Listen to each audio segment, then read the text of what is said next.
Hello, my loves. If you guys can start double tapping that screen and letting me know where you're watching from, it will help me get this pushed out to the FYP and we can get started once we get some more people on.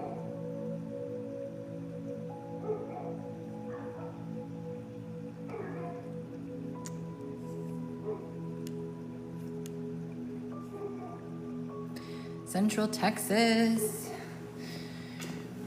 I'm sure you know I'm in the northwest of Houston. I'm actually at Lake Livingston today, this week.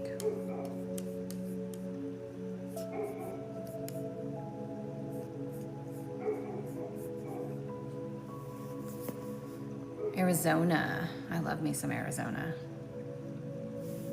Are you near Sedona at all?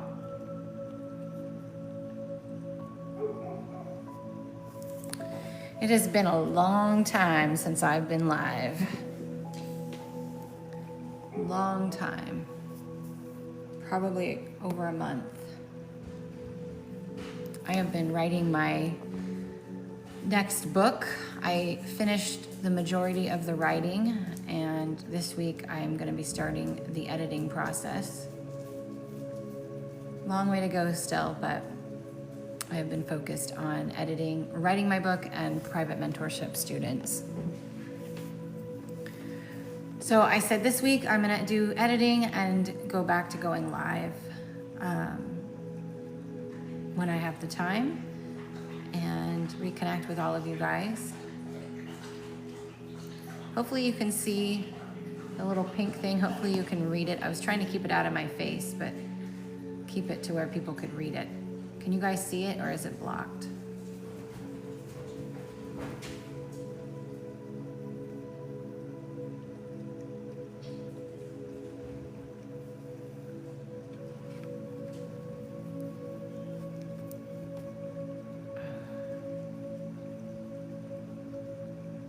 And there is 2 dogs here, so if you hear barking, that's why. I'm not going to start answering questions yet. I'm going to wait till we get some more people on, so you can help get this pushed out to the FYP by sharing, tapping the screen, letting me know where you're watching from. And then once I give my little spiel, you guys can start asking questions. I will be doing one free, what is it telling me to do? It's weird. I will be doing one free yes or no per person, and if I'm called to you. If I don't answer your yes or no, it's because I wasn't called to answer it. And then obviously we're going to be doing paid mini reads. So once we hit about 10 people, we'll start. So the sooner we can get this shared out, the sooner I'll start answering questions. Thank you for those of you who are liking the live. I appreciate it. It helps so much.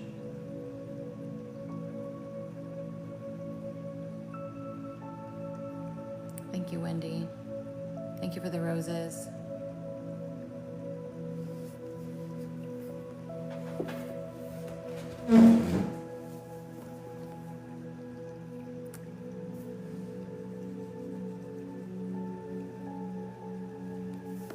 How's everybody doing? We're like days away from an eclipse. The energy has been incredibly intense. If you haven't seen my March energy update, it's on YouTube. I also did a separate one just solely on the eclipse in Virgo that we're about to have. March is the most intense month that we will experience all year long. It is going to be the most intense, the most dramatic. It will bleed a little bit into April, but this is a doozy. So I'm curious how you guys are all been feeling. It's been crazy, yeah. I mean, really, truly, you aren't crazy. The energy is very, very, very intense, and it's happening for you. Pisces sun and rising, nice. I'm a Pisces moon. It's the energy I have the most of in my chart, so I understand. And I'm a Virgo, my midheaven is Virgo. So right now, this eclipse in Virgo, we're going to experience energies of Virgo and Pisces, of the North and the South Node, because the full moon is a reflection of the sun, right? So it's an amplification. Everybody will be affected by it, but if you have mutable sign energy, Like Pisces, you're really, and Virgo, which is Earth, but you're going to be experiencing it more intensely for sure. I can't imagine being a sun and a rising Pisces. That's got to be intense. And there's been so many planets in Pisces that I'm sure it has been an emotional ride for you.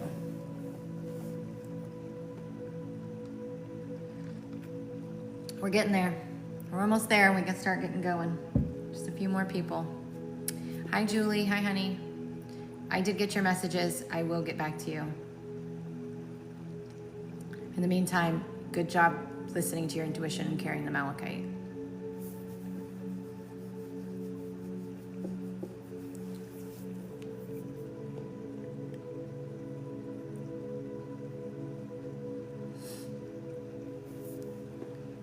But some people experience eclipse energy before the eclipse. Sometimes it happens during. Most of the time it's after.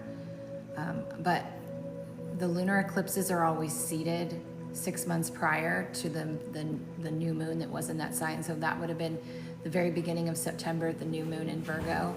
And when I look back the past 6 months, I can see everything leading up to this eclipse. I can see the patterns. I can see the old versions of me. And tomorrow I'm dropping a podcast episode where I'm going to be sharing the patterns and the versions of me that showed up, and how I'm working through that with this eclipse. So if you're someone who follows The Cosmic Blonde, it is available on all platforms. You'll be able to listen to that. Yeah, lots going on.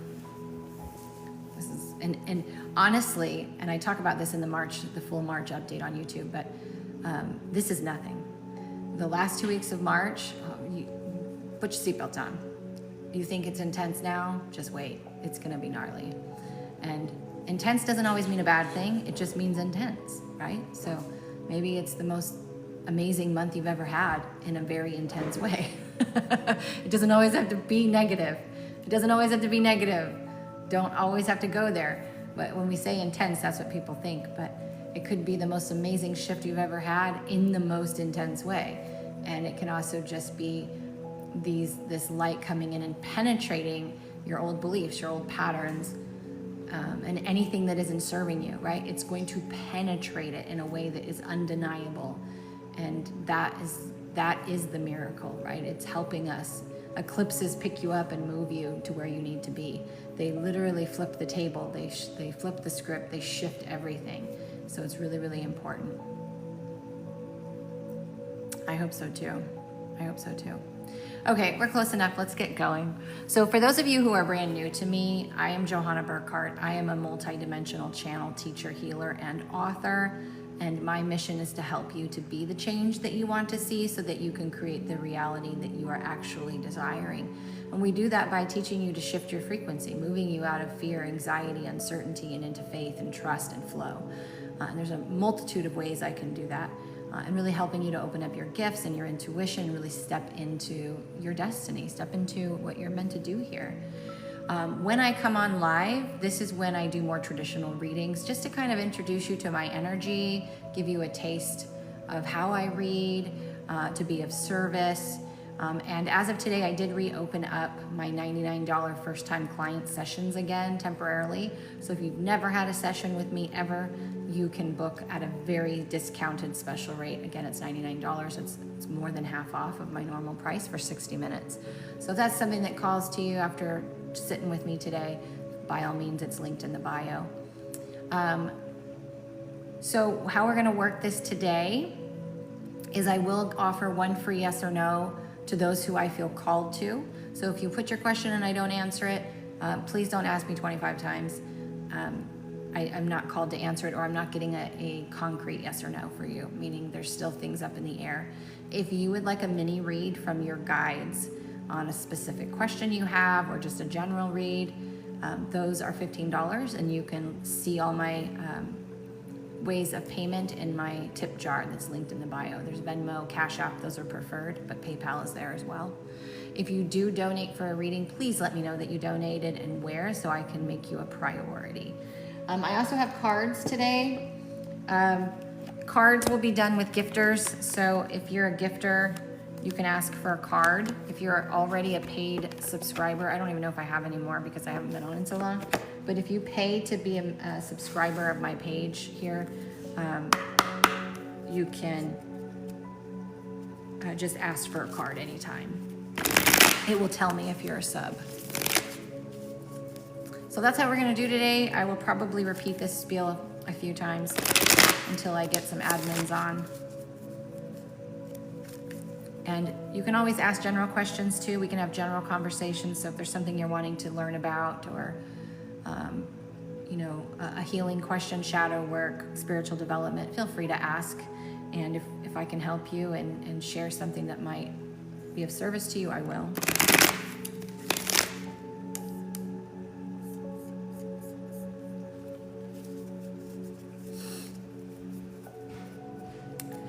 Julie, you want a card, darling, for the heart test?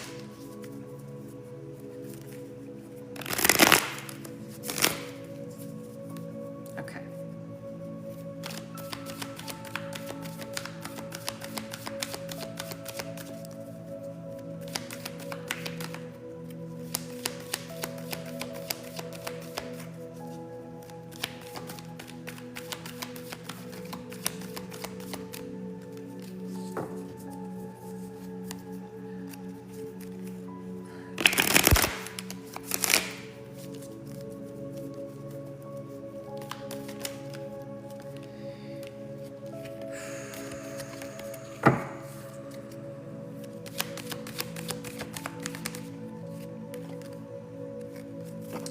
Julie, see the signs. I feel like you're already seeing the signs though, because I just heard heed your dreams, which you already listened to because I listened to your Marco this morning. But see the signs.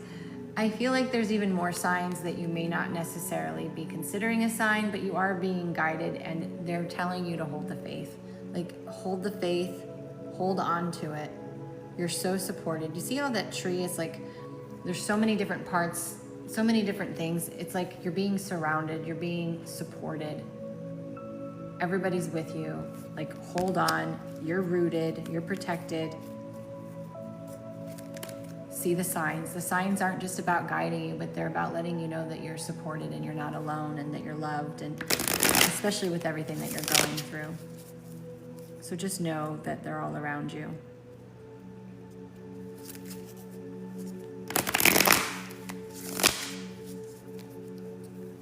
Will my finances get better? Yes.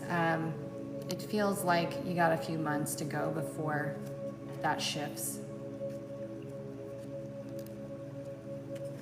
Is my boyfriend still talking to the girl he cheated with? No, but that relationship is not serving you.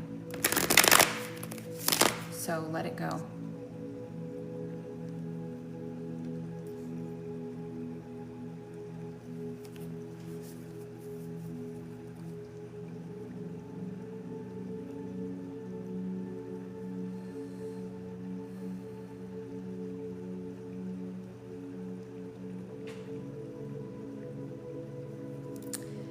Will I get hired at the hospital this month?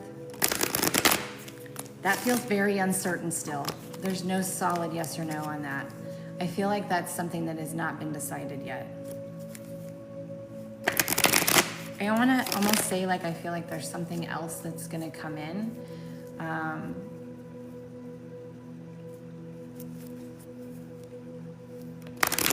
I just don't feel like that's the end all be all for you.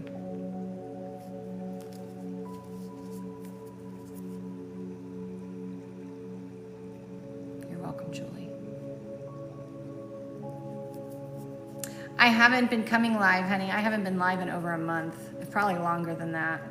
I haven't.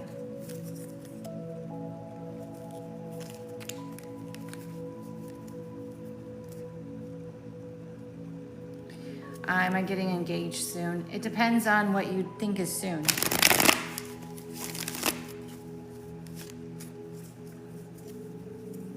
I feel like it'll be this year. Yeah, readings, if you want a mini read, they're $15. Just let me know where you donated, and make sure your first and last name is in there, and then I will have you ask your question.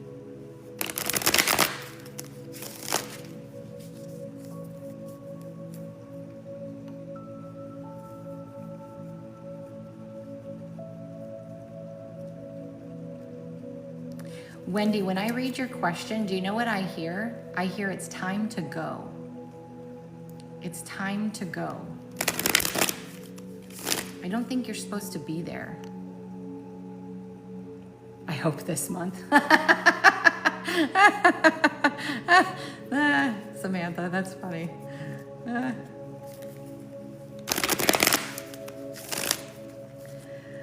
Done. Okay.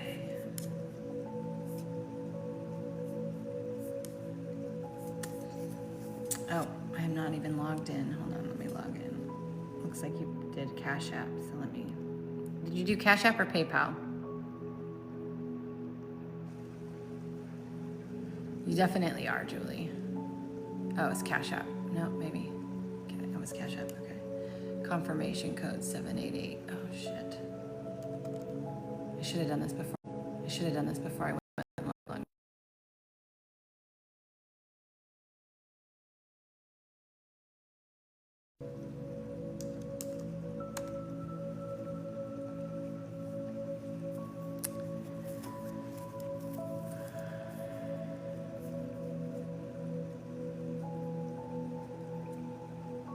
Tanya, I don't understand your question.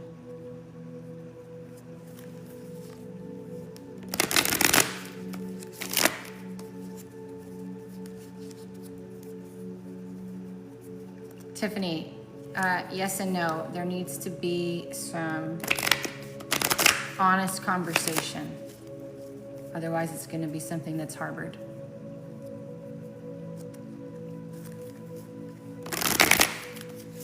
Oh my God, why is it giving? Oh my God, why is it giving me that?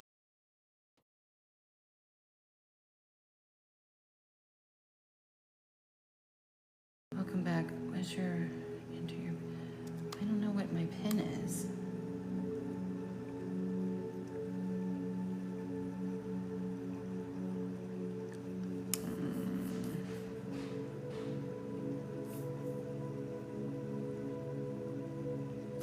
Oh, that's not what I wanted. Okay, finally we got into Cash App. Okay, Poonam, go ahead and ask your question, my love. How have you been, by the way? You pop into my mind every now and then.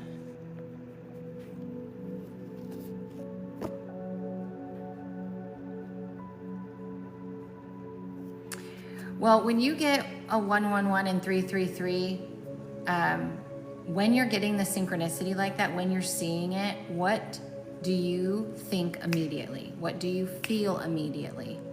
Right? So traditionally, ones are about awakening, threes are about being in alignment or coming into alignment. Sometimes threes can even be change. So again, synchronicity is, there's no one answer. Sure, you can Google it, but if it doesn't resonate with you, it's not, the answer's not for you.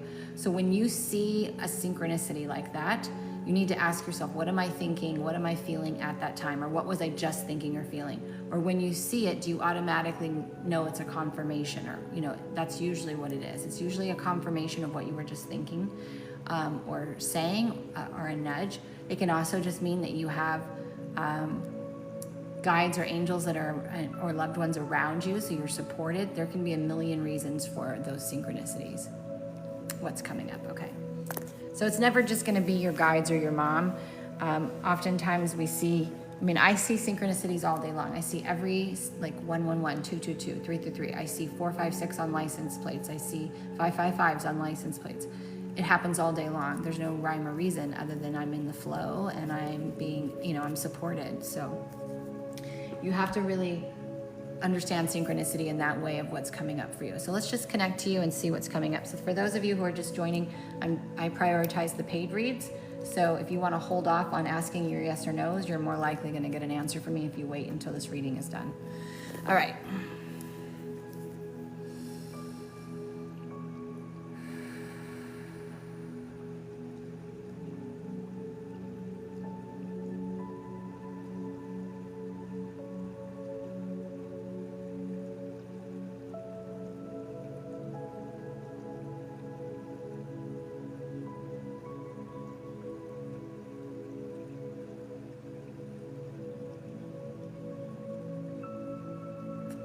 If you hear me belch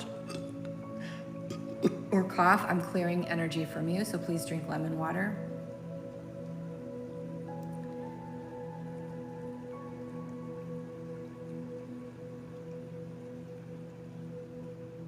Oof. Okay, there's several things I need to address in your body real fast. One is your eyes are going through some massive changes right now. Yes, this is also connected to your third eye, but they're literally your physical eyes are going through a change. They feel very dry. They feel very almost stiff in your head. So if you're having vision issues or things like that, just know that your eyes are undergoing some changes, and it is to help you see things differently. I'm hearing it's also to help you see more ethereally, which is means seeing energy with your eyes open, not necessarily with your eyes closed. Then they brought me down into your sacral and into your gut, where I felt there's a lot of shame and guilt and just trauma that's starting to loosen and come up. That can cause feeling nauseous, that can cause you to feel a little sick, changes in appetite, bathroom changes, things like that. But that energy is breaking loose, and it really feels like a lot of ancestral, especially on the mother line, your mother's line. There's a lot of ancestral stuff that's kind of broken free, that's being brought up for you. So if you get triggered, if you feel those energies, you don't even have to have a story attached to it. Just process it, just feel it. This is a sensation. Don't get too caught up in the story of it. Just feel it and go, this is what shame feels like. And just honor the things that your body's asking you to do. And then the last place they took me to is your throat. Your throat is undergoing some changes. I feel like this has been going on and off for you for quite a while, because you are meant to start to open up your gifts and kind of to step into service. I see a lot of tribal energy, a lot of Indian energy, a lot of shamanic energy. You'll be channeling, you'll be doing healing work. But this right now is about clearing a lot of the density that's blocking you from really owning those gifts, and those gifts really opening up. They go hand in hand. So the more you can clear, the clearer you become, the more light you have, the more you're able to see, hear, feel, experience the ethereal realms, and be really clear on your intuition. I also feel you might feel a little lost, like you really don't know what you're supposed to be doing, or which I don't think is true. Like, I feel like you have those thoughts, but you do know what you're supposed to be doing. It's not that you have the whole plan, but you know the next steps. And I feel like you just haven't aligned to the right people yet, and that's the thing that's kind of slowing you down. So just keep that in mind, and don't give up on that, and find other ways to practice opening yourself up and making the best of it. There was something else that was coming through at the same time as that last thing.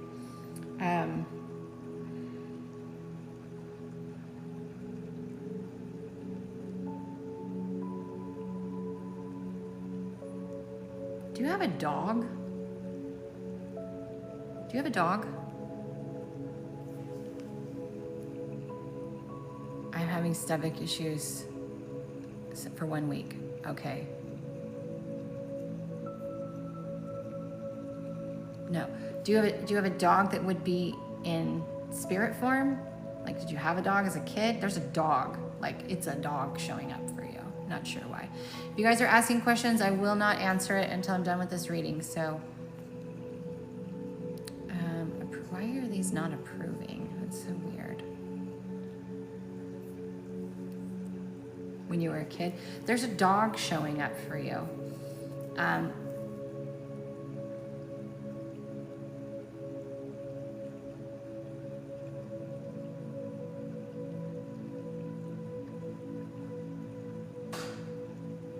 Like, literally, it's all around you.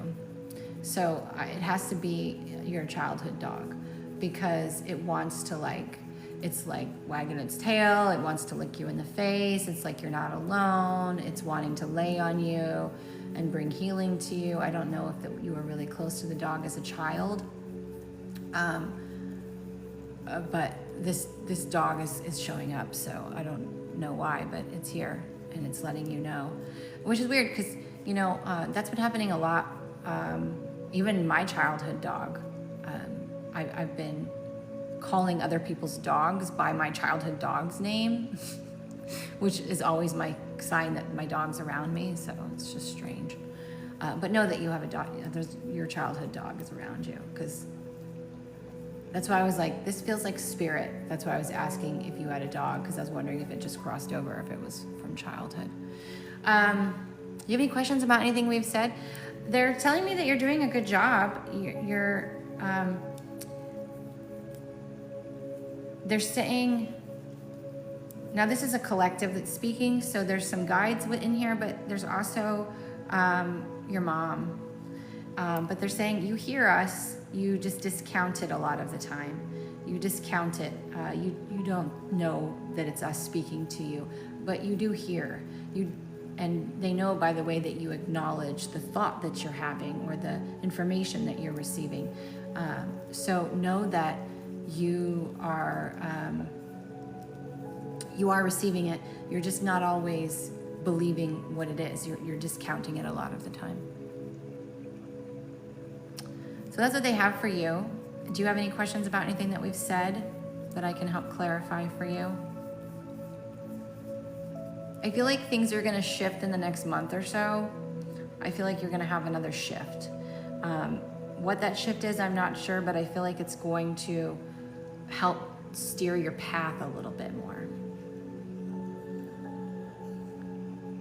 I saw a bird on Sunday, very loud, very small, looking at me. Was that my guide? No, it's a loved one. It's a loved one. Loved ones can control birds like remote controls.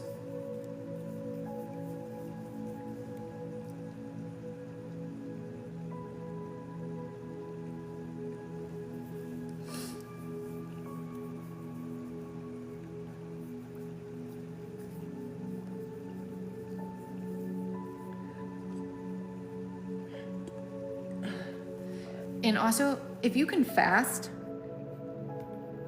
if you can start fasting a little bit, maybe once a week to start, or, you know, starting with late fat, like half-day fasting even, they're really wanting you to fast some.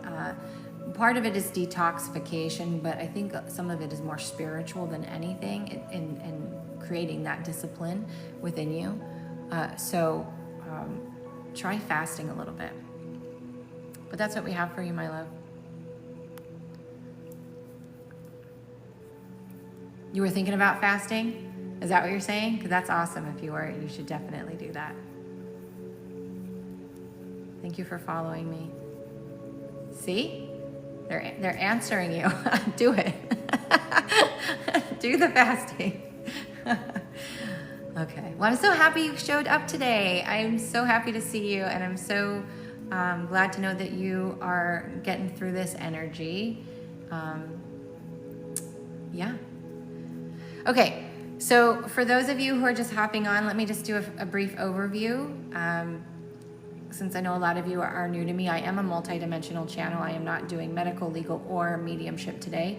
If a loved one shows up while I'm doing a reading, I will bring them through, but I am not just doing a mediumship reading. So I am offering one free yes or no if I feel called to you. So if you ask, don't start, Sadie, don't start. If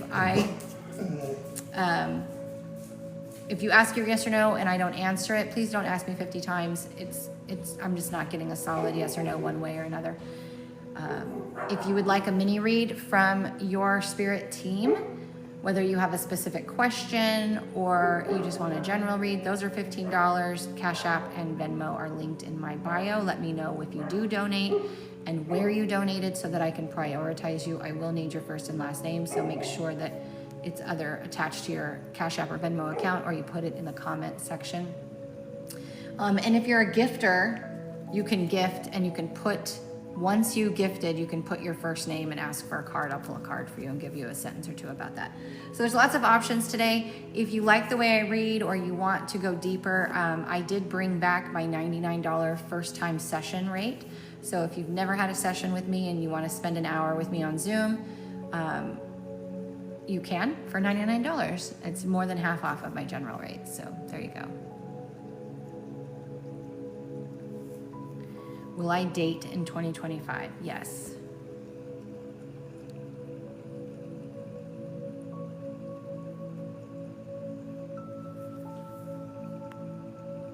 Wayne is wounded. Wayne is wounded. So you can give him space, but don't chase him. Don't chase him.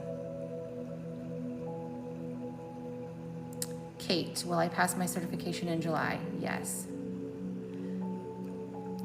Yeah, the link to book a session is in my bio. It's under, if you scroll down a little bit, it'll say work with me and you can look at the sessions.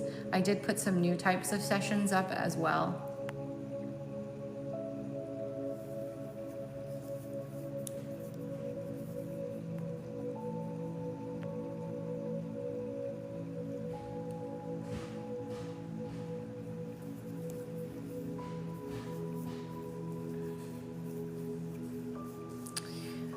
Does Ricardo still have feelings for me?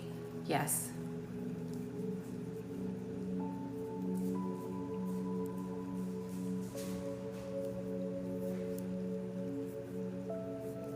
Julie, it's gonna be it's gonna be a mixed bag, honey. It's gonna be a mixed bag. But here's the thing. How you experience anything is how you react. So how you react or respond to what happens is how you will experience it.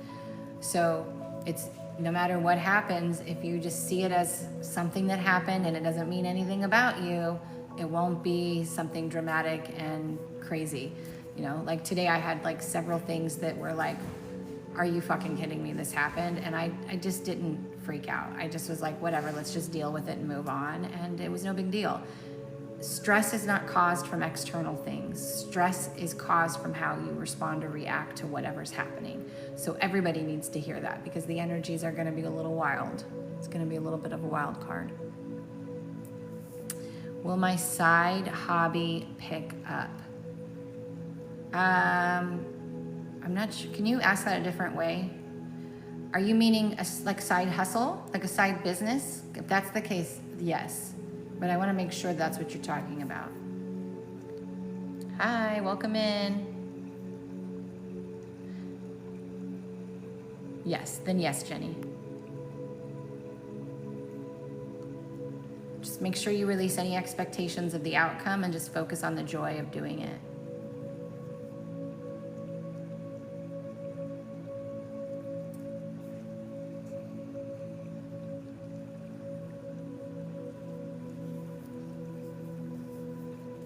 Jennifer, it could if you really wanted to, but I don't think it's right for you. That's my answer. Miriam, when you surrender and let go.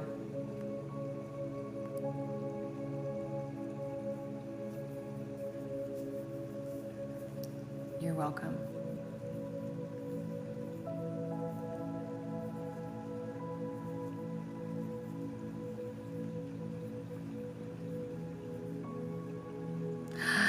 Yay, Zoe! You told me forever ago I'd be buying a house and I'm under contract for one now. That is amazing. Congratulations. So happy to hear that. Hi, Shelly.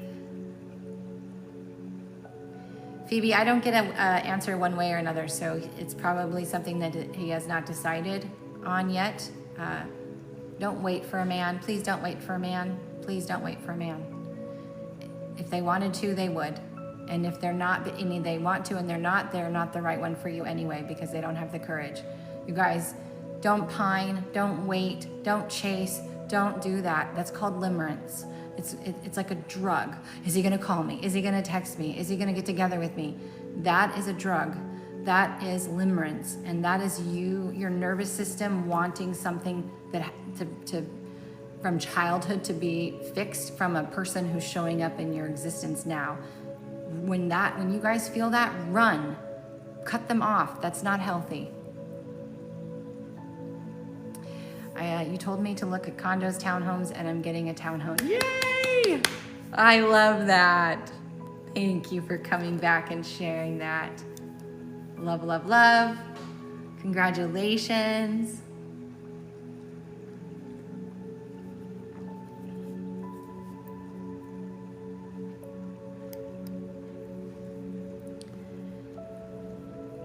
Is Shandon having relationships with his ex? You guys, I don't want to read for other people who are not asking me to read for them. If you have issue, if you feel like they're not doing something, have communication with them.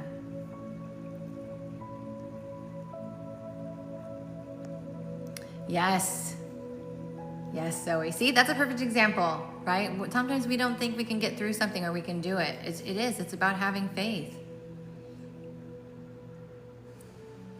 Will I be in a relationship this month? No, I don't feel so. Not anything that would be healthy for you anyway.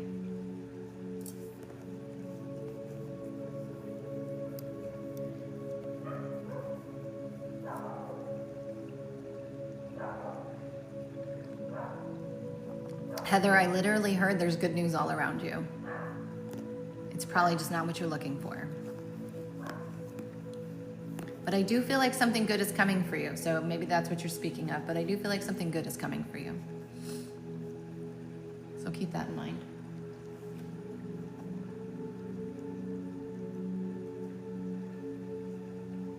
Haley, not in the way that you want him to.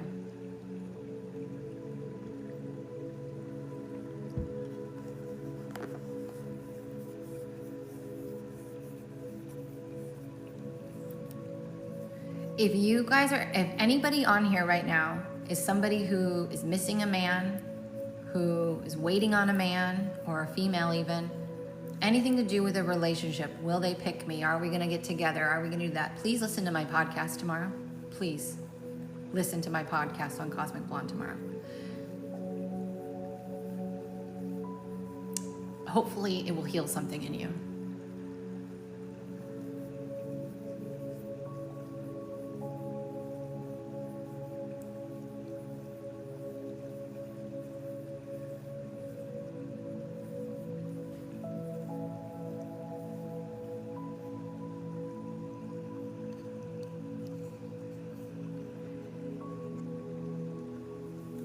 I wouldn't say it's tough love. I would say it's transparency and vulnerability of me sharing a story of my old pattern and old versions of me showing up ahead of this eclipse, which is what this eclipse is all about. It's about our south, it's the south node. It's our past versions, it's our past beliefs, it's our past patterns.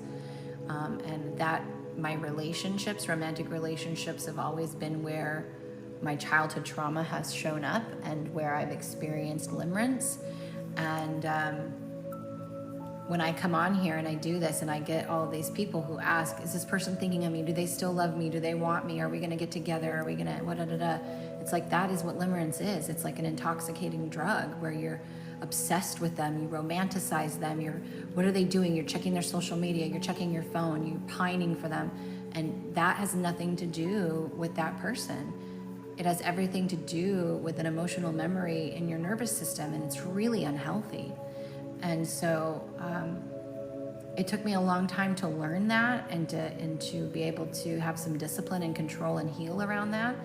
And so when that pattern came back up, it was awesome how I handled it. And so I really would love for anybody who's experiencing that to listen, because you can take back your power, and you get to choose to be healthy and to wait for the person that's going to choose you and want you for the right reasons, who you don't have to have those feelings, one that feels safe and stable and at peace and you feel at home. And if you don't have that, and if you're in an activated nervous system, that is childhood. That is childhood trauma. It's not healthy, you guys. It's not healthy. My podcast is Cosmic Blonde. It's on Apple, Google, Spotify. It should be on most platforms. I'm not doing medical today. And so pregnancy will go under medical. Now, with that said, so there's always going to be a caveat. If you do a paid mini read and a loved one shows up, like I said, no mediumship, if they show up, I'm going to bring them through. If I do a mini read for you and your unborn child starts speaking to me, I'm going to bring them through. Or if I get that information, I'm going to bring them through. But to answer yes or no's on it, no. And can I guarantee you I'll be able to answer it? No. It's just how I was guided to do it today. So I'm just being very upfront. I don't want anybody to waste their money or their time.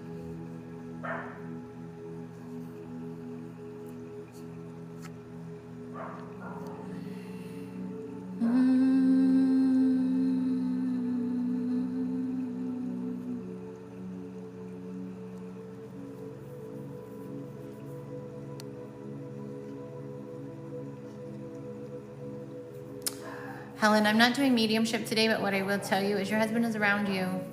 They're always around you. Talk to him. I feel like you already do talk to him, and I feel like he hears you, and I feel like he answers you, and I feel like things happen in your house that would remind you that he's there, or he's trying to get your attention. So just know that he's always around you. He comes in your dreams. He does things in the house to say hi and get your attention. When you think of him, that's him next to you. When an old memory comes out of nowhere, when a song comes on and you cry because it reminds you of him, he's with you in those moments. You're never alone. Heaven is not up here. They're literally right next to you in a different frequency. They see everything, they hear everything. It's just hard for the human because they're not here in the physical.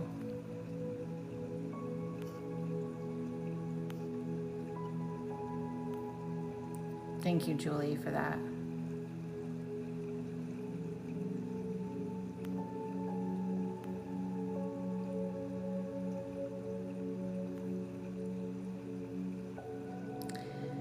Do you see new love for me this year? Shannon, yes, I feel like October, November, and I don't ever give that specific of months, so somewhere in that time. Limerence, yeah. When I first saw it, it was very eye-opening, and I was like, whoa, because it really is like a drug. It really is like a drug. You're welcome, Helen. Grief is hard, honey.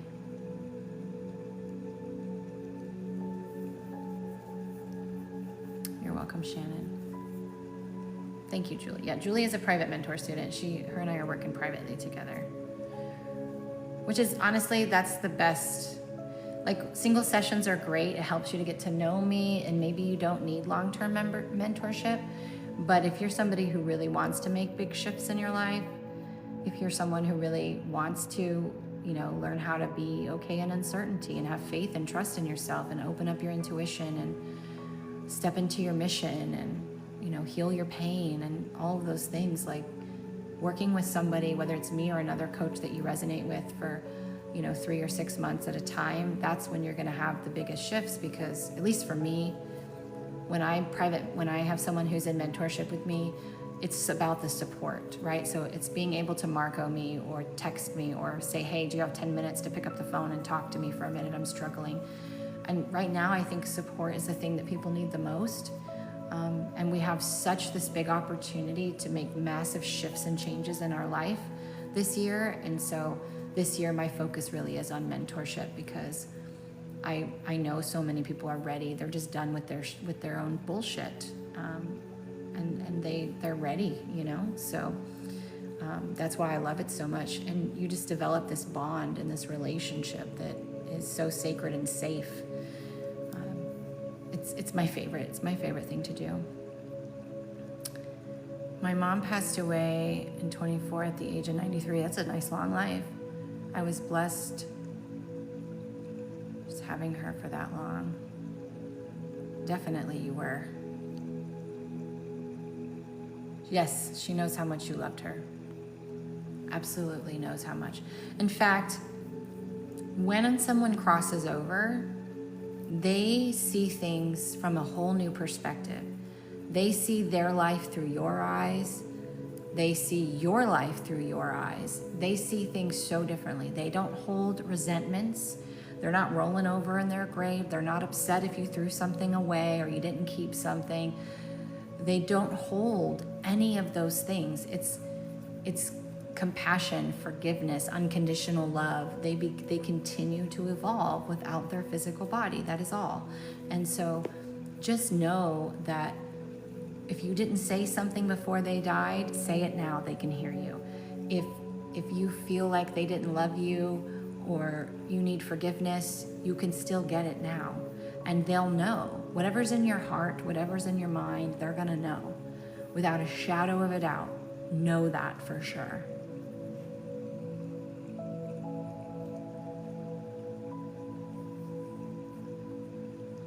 I can relate to limerence and my attachment issues with men, absolutely. Especially if you have anxious attachment. I'm more secure in my attachment than ever before, and I've obviously been working on it for a long time.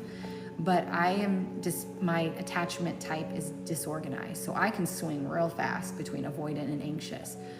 And that's what I was talking about in the podcast, is I literally manifested or called in both sides of the spectrum. I had one man that I was chasing he was an avoidant and I was anxious. And I had one that was anxious that I was avoidant with, actually a few that I was avoidant with. And it's hilarious. It was hilarious. And I saw it and I was able to go, oh, okay, this is what we're working with. So, okay, so let's heal this attachment here. Let's heal this pattern. But yeah, attachment styles, that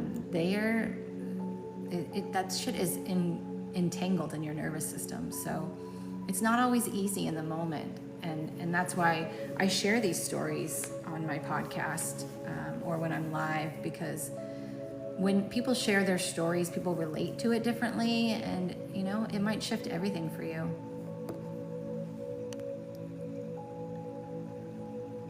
And there was a time when I really enjoyed that feeling, that feeling of calling it that, what do you call it, that craving, like the drug, right? That addiction to the highs and the lows, to the inconsistency in these men.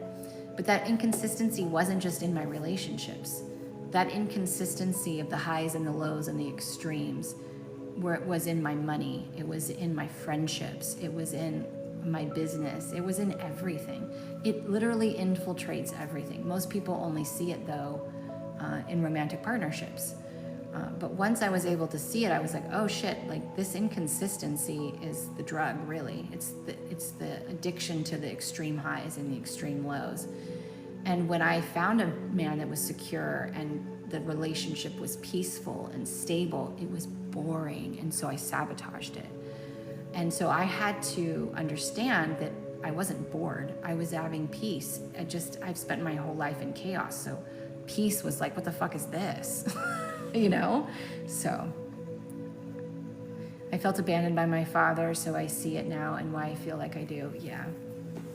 Abandonment is hard. That's my wound too. My wound is abandonment.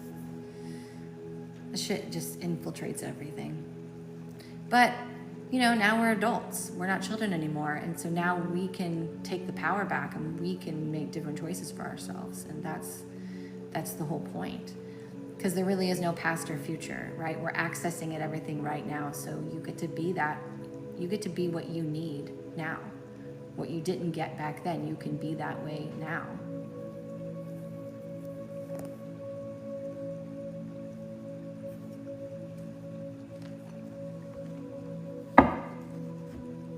I had a client yesterday, another private mentor student, different private mentor student, who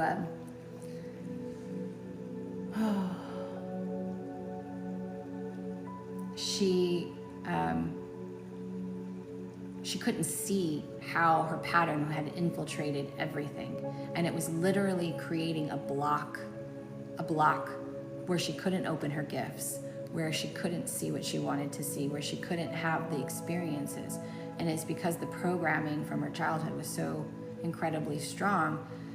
And I had to ask her to be honest and be like, well, are you doing anything differently? Because she had the awareness. She's like, I know I don't believe this anymore. But just because you don't believe something doesn't mean that you have shifted and changed what you're doing. You have to make different choices. And until you make different choices, you're not going to make new neural pathways. You're not going to give relief to your nervous system. You're not going to heal that, to regulate that. So the awareness is the first step. Having the awareness of the pattern, but then comes the hard part, which is practicing in the moments of the trigger, making a new decision, shifting, responding differently, because that's all you ever have to do is respond differently. And you have to respond differently enough times that it builds a new neural pathway. It builds a new bridge, a new road to a new destination. That's the part that takes time.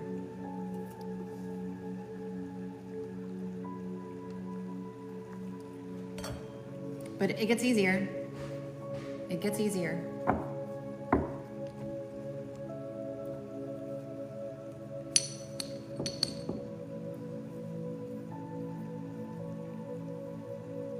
Well, Maria, will me and Angel get back together? No.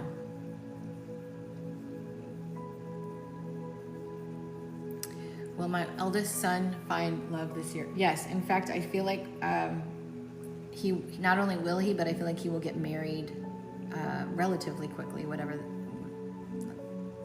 I don't know what would be normal, what that means, how long, but I see marriage for him.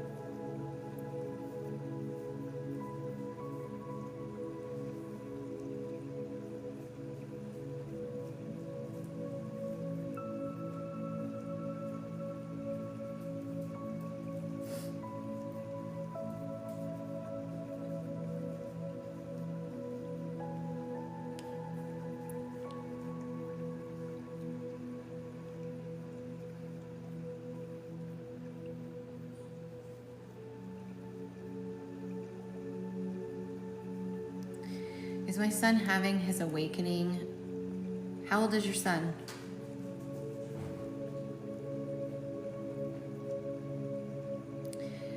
I wouldn't call it an awakening because I feel like he's always been in tune. I just feel like he is, it's more, the energies are so intense that it's not something that he can overlook anymore or deny anymore. It's something that he has to express and feel and work with. Does that make sense?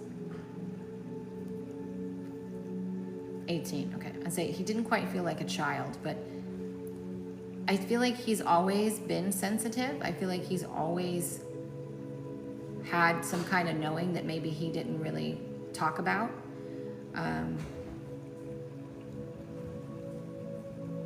But now the energies are so intense that it's bringing things up inside of him. It's stuff he can no longer deny. So give him some time and some space and he'll work through it.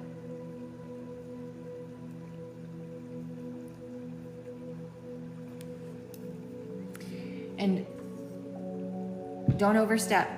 Let him come to you. But let him walk his path. This is his path. No, but you can, Julie, if you listen to the March update. Had many great things. If you watch the March energy update on YouTube, I talk about it. And then when I feel guided, when it gets closer to the equinox, I'll be talking about the equinox and the solar eclipse in Aries. I talk about everything in the March energy update, but I will do specific videos going more in depth on the equinox and the solar eclipse. And the reason why is the equinox is the only thing I really didn't talk about in the energy update, and that one will for sure have a video. The equinoxes and the solstices, the guides have long said, are the most potent energy we experience over eclipses, over these made up 555 portals and shit like that. The equinoxes and the eclipses is a turning of the tides. It is a rebalancing, and having that happen in between two eclipses in the way and the other energies that are all happening is wild. And there's so much energy that we've never experienced before happening this year, stuff that hasn't happened since the 1800s, 1700s, you know, things like that. So this year is a first for us with many things, and will be energies that we've never experienced. In addition to that, in the March energy update, I talk about those of us who have moved into the new earth frequencies. There has been a split between versions of earth, a very dramatic timeline split. between what we can call 3D and 5D. I really don't like using those terms, but that's the easiest way to describe it. You can no longer be in both worlds. And so there's very specific things that you can experience if you're someone who's moved into new earth frequencies. And if you haven't and you're not experiencing those things, it doesn't mean anything's wrong with you. You have a path and you're things that you have chosen. So you have to honor that and let it play out and not be in comparison. Comparison is the thief of joy. So if you have any curiosities about that, head over to YouTube, check out the March energy update. But I will be putting out more videos. The podcast that comes out tomorrow just kind of talks about what the patterns that I have seen and the versions of me that I've seen rise to the surface to be healed that are connected to this eclipse.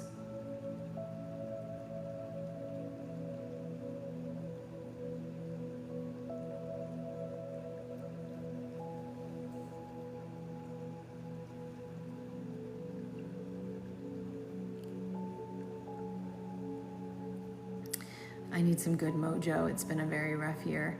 The best thing I can tell you, honey, is surrender. Surrender, surrender. And when you think you've surrendered, surrender some more. Because we only suffer when we're holding on. We're only suffering when we're attached to things going a certain way. And I understand that more than you know. More than you know. So you have to just let go and allow the current to take you where you need to go. There's a lot of things going on in my life currently that I have no idea why it's going on. And because of who I am and what I've been through, I know that there will become a day that change is inevitable. There will come a day where I will look back and be grateful for whatever it is that I'm going through right now. So you just got to wake up every day and have the courage to see something differently, to make the best of whatever's happening. And that really will change the way that you're experiencing your life. And I know that's not the answer you want, but that's what is going to help you. And just finding the tiniest things to be grateful for and holding on to that. If you want to hold on to something, that's what you hold on to. But surrender really is the ultimate control, because you can't control anything externally, but you can control how you experience anything. That is surrender.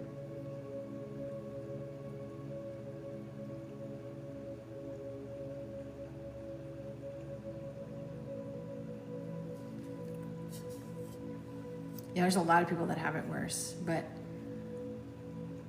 and that's the difference between gratitude and appreciation, and why I tend to like to find things I can appreciate versus grateful for.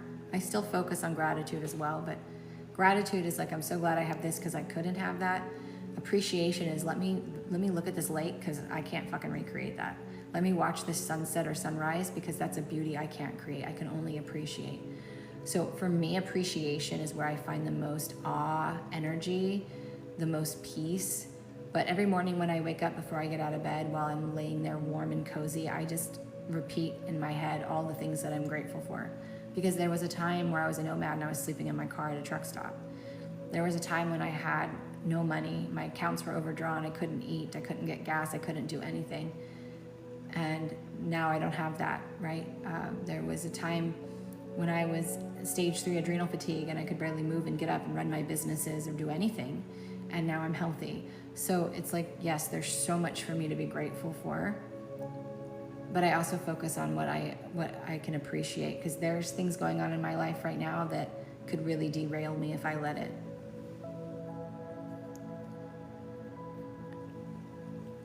And I have to work overtime, some days every hour of the day, to surrender and shift my frequency. And that's why I do what I do, is to help people understand that you have the power to shift your frequency.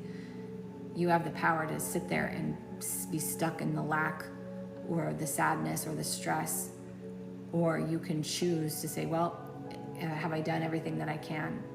Is there anything that else I'm being called to do? If not, then I have to let go. I have to know that this is trying to take me somewhere and show me something. And my current reality is based upon my past assumed beliefs. So what did I believe that would lead me to where I am right now in this journey? And how can I shift those beliefs? How can I start to see things differently? And that is a daily practice. And this is why so many people don't do the work, because it's fucking work. It's a 40-hour job sometimes. I know my hair is so long. It's like almost down to the bottom of my back. Hi, Shannon. I need to get it trimmed, and I'm almost due for a color, but I really want to chop it all off. But that's another reason why I know everything in my life's about to change, because every time I want to change my hair, I'm like, I want to dye my hair brown and black and chop it.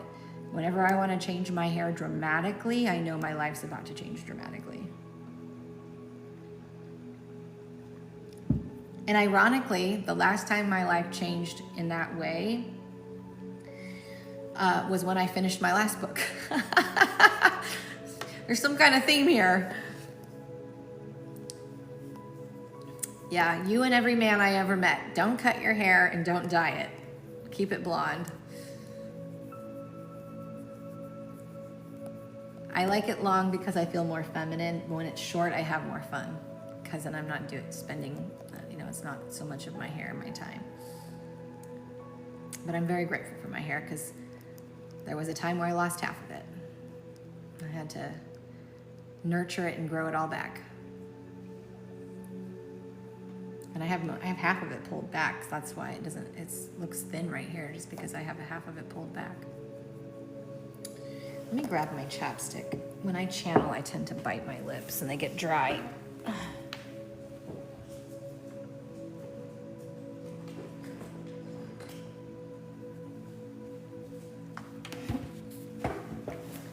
Okay. If I have chapstick, I won't bite them as much.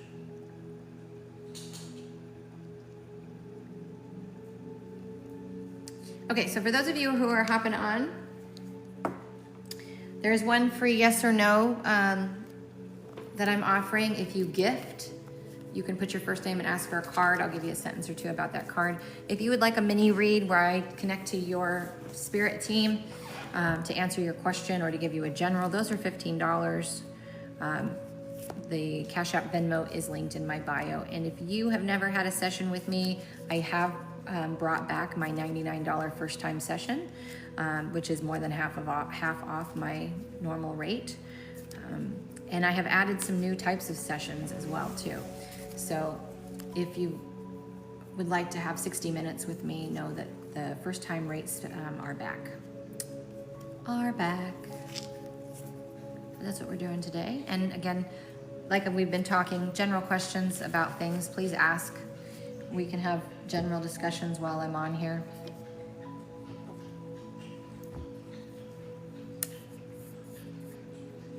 It's been a long time since I've been live, so I'm gonna try my best to start coming on live more. This week my focus is on editing my book.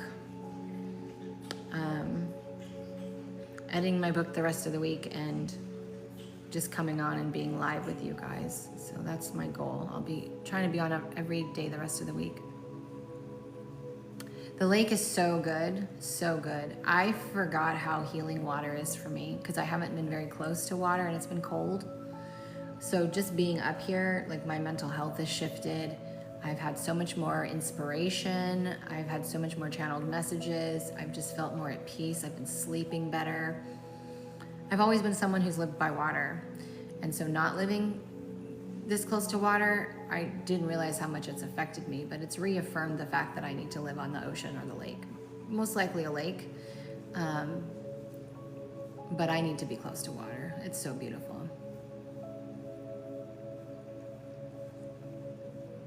I'm on Lake Livingston right now in South Texas.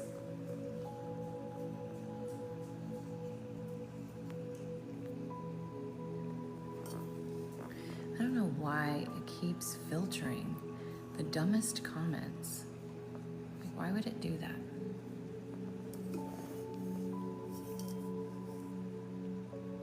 Shannon, yes, but you still haven't surrendered in the way that you need to. You're still wanting what's happening to shift and change.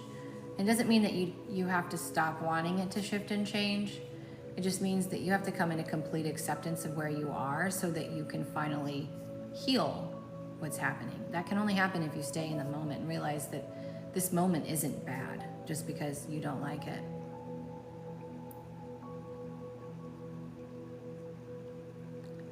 I just had the most disgusting man message me, asking me, I can't make this shit up.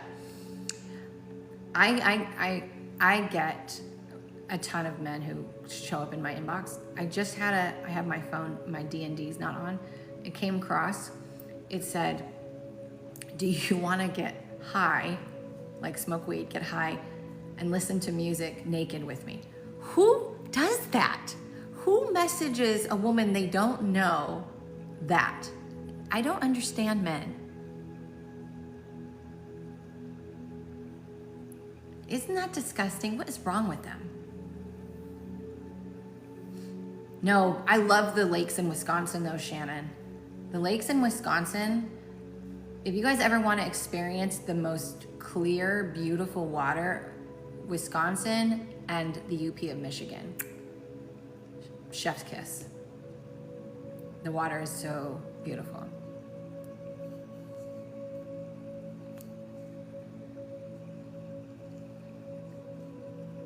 I mean, the audacity of these people.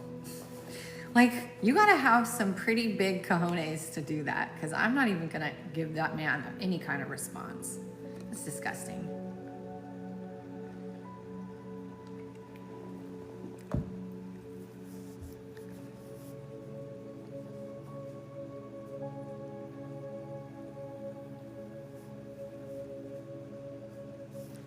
Stella, yes. I'm going to give you a little extra, Stella. I think that you could get more out of them than what they're going to offer you. Do with that what you want.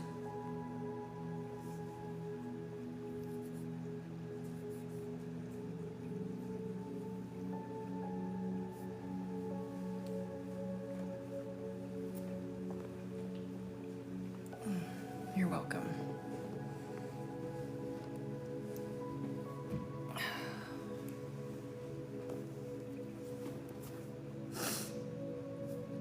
I cannot believe that.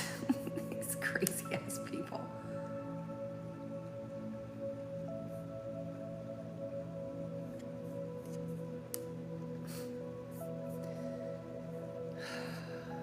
I don't even know. All I can do is laugh. That's all I can do.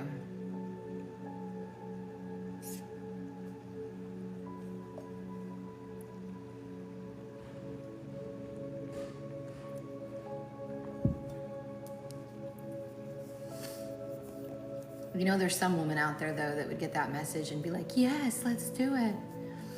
Not me.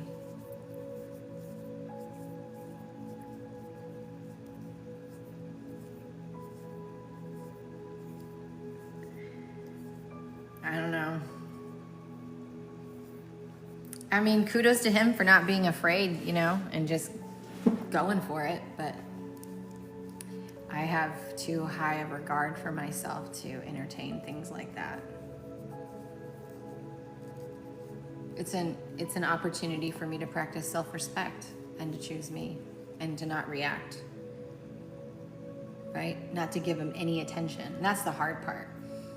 Oftentimes when people present us with things or treat us a certain way, we react and we give them our energy and our power. But the true power is not giving them any energy, is starving it. Because you have to recognize that what you feed grows. What you focus on expands. So if I starve it, it's dead. It's dead in the water. I was just telling you guys because I thought it was fucking wild. I was like, who does that? So I will just be ignoring him.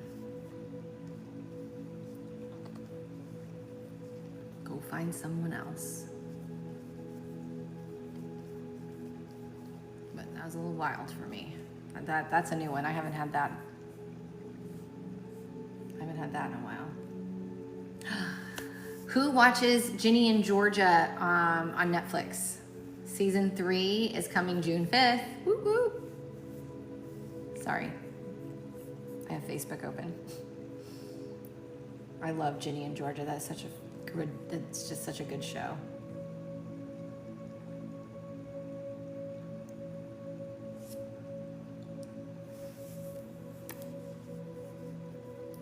June 5th, so far away. But honestly, we're in the middle of March. Like, this year has just blinked and it's here. It's crazy. Everybody who was complaining that January was taking so long, I was like, you're in a different timeline than me. January went by in a second and it was over. I know, it's so wild. Before you know it, it's gonna be damn freaking Christmas.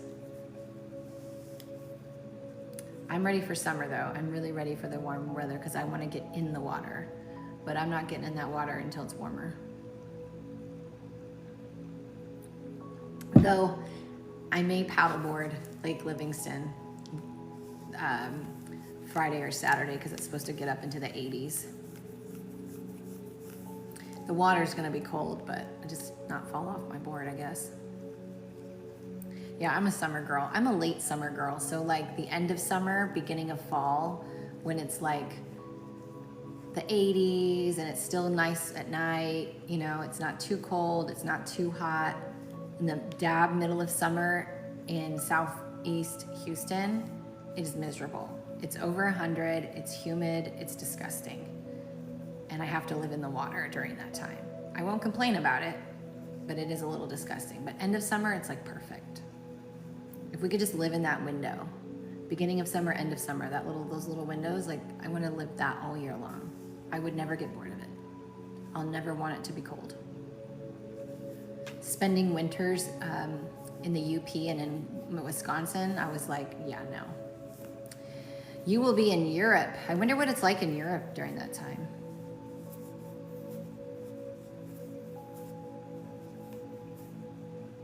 I wonder what Europe's like in the summer. I had a client that was in the UK. I don't remember what part. She was in the UK. I had a private mentor student, and she was always complaining how gloomy it was all the time.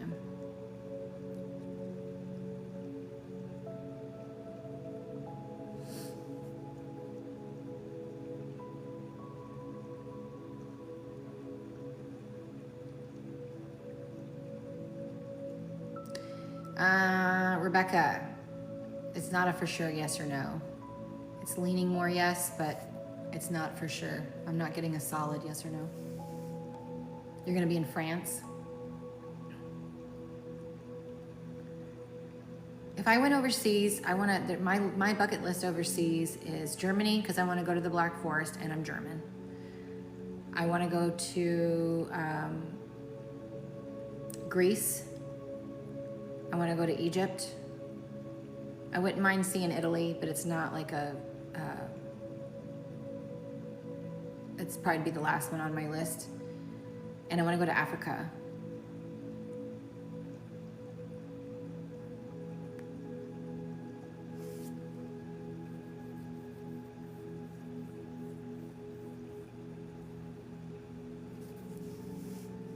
Costa Rica is still on my list too. France, Italy, Greece, nice. Greece is a very spiritual place. There's so much that can activate in you going to Greece.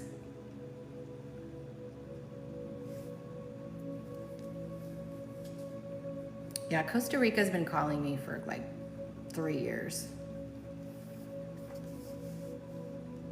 I'll get there eventually.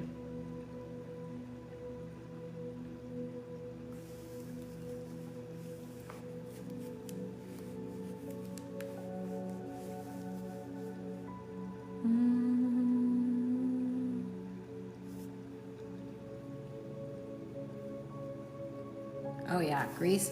I mean, think about the Greek gods, right? There's so much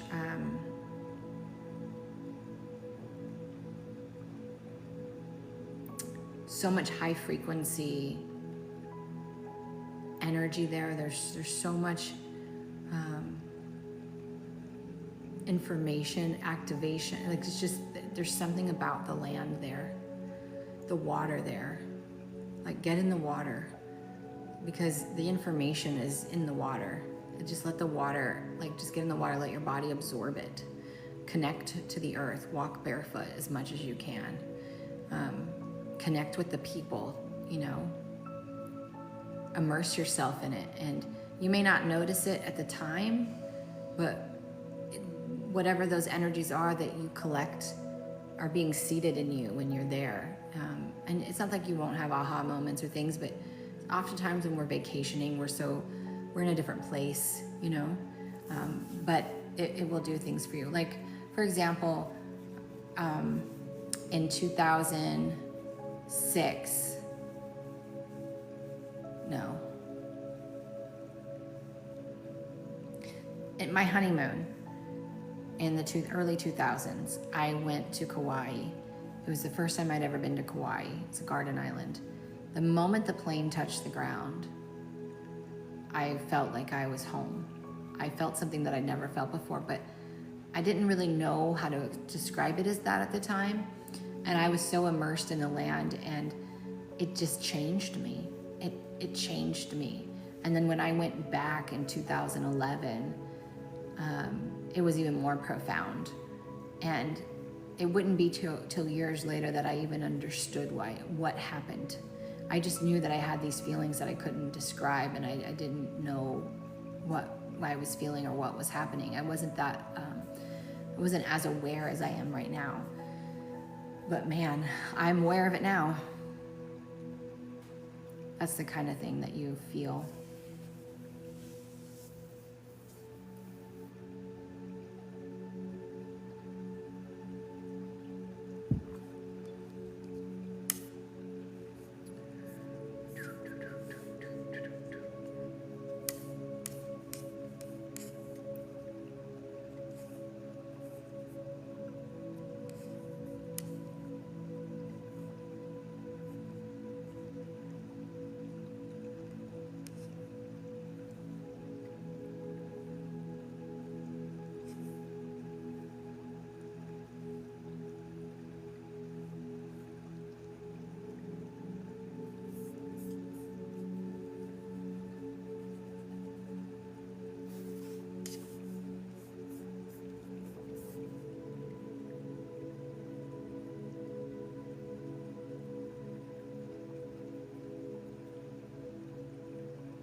Kimberly, that's an opportunity for you to have a vulnerable conversation and express that you are feeling like something's not right.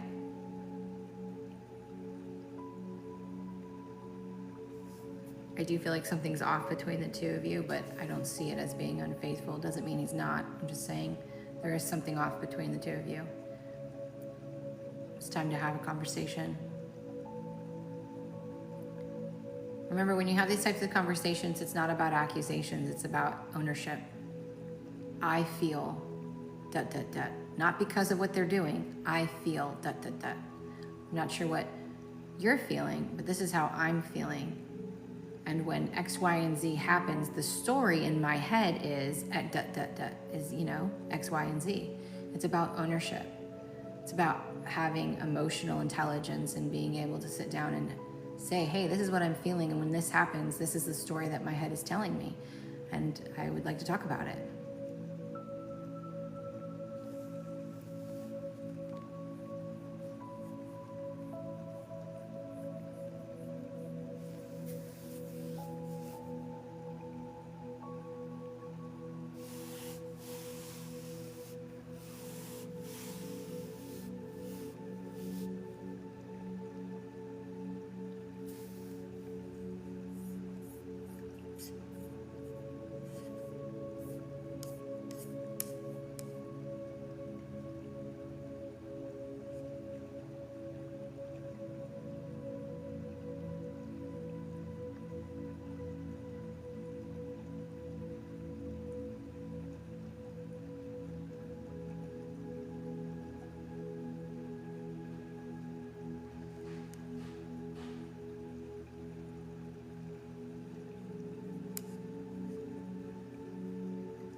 So have you guys all heard the story about Mel Robbins and the let them theory, the controversy on that?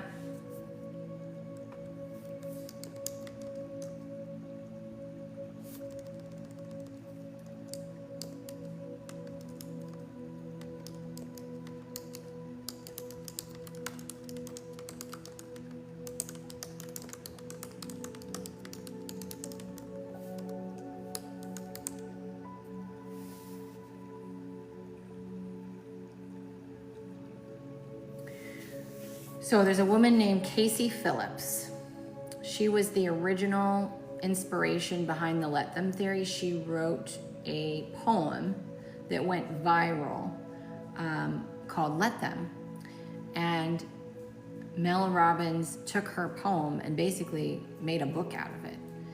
And people are finding out about this and are kind of upset because it's making her look like a fraud and someone who took someone else's idea and made it her own without giving the person any kind of credit.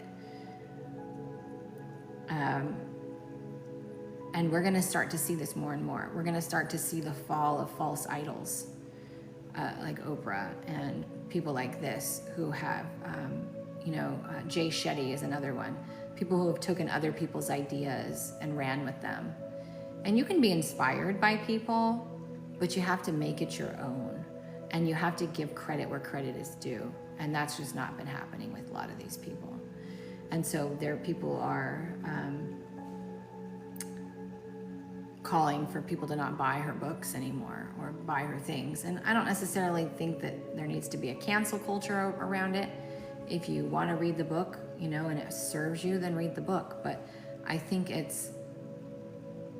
we're coming into a time of such transparency that people are no longer going to be able to get away with that.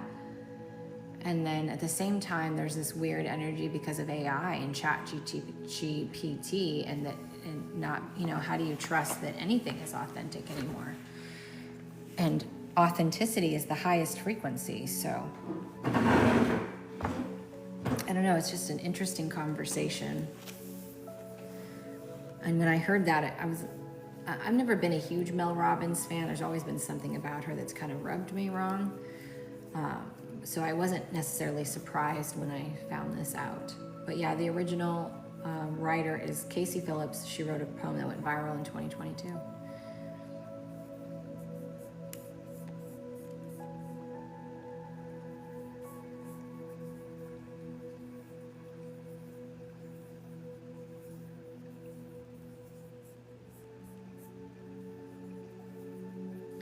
In fact, here's the poem. Let me read the poem. The poem's called Let Them. Just let them.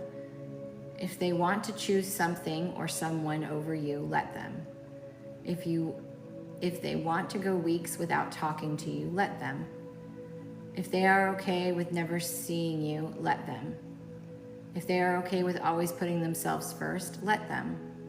If they are showing you who they are and not what you perceive them to be, let them. If they want to follow the crowd, let them. If they want to judge or misunderstand you, let them. If they act like they can live without you, let them. If they want to walk out of your life and leave, hold the door open and let them. Let them lose you. You were never theirs because you were always your own, so let them. Let them show you who they truly are, not tell you. Let them prove how worthy they are of your time. Let them make the necessary steps to be a part of your life. Let them earn your forgiveness. Let them call you to talk about ordinary things. Let them take you out on a Thursday. Let them talk about anything and everything just because it's you they are talking to. Let them have a safe place in you. Let them see the heart in you that didn't harden. Let them love you. Casey Phillips.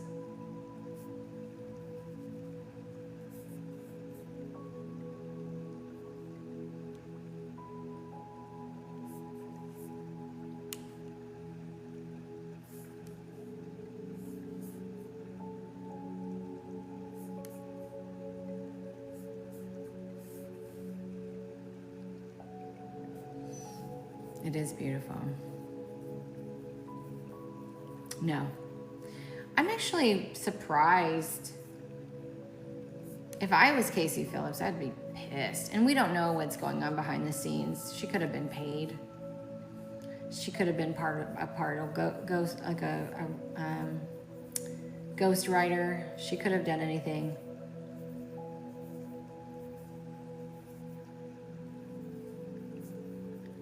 But there's a lot more stuff that Mel Robbins has said in interviews lately that is counter-intuitive to research, to things like she was talking about manifestation the other day, and what she was saying was completely not true.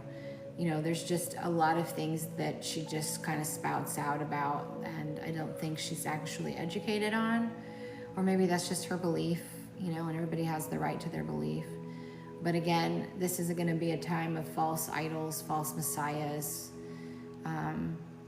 people that have been placed on pedestals. And we're the ones who put them on pedestals. So those people are going to fall because we're going to see them for who they truly are. And there's going to be a rise in people like me who are out here sharing the good, the bad, the funky, transparently, and going, hey, I'm not perfect. And I'm here to teach you, but I'm still working through things myself because I'm a fucking human. And I'm here to walk with you. I'm not someone you put on a pedestal. I'm here, I'm of service, I'm helpful, but I'm human too. I'm going through my own journey and my own things.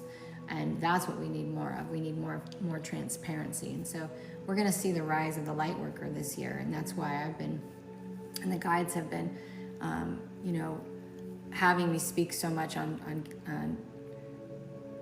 encouraging people who feel the calling to step into their lights, to step into their path, to start to do so, to really want to do so, because you're needed. You're going to be needed.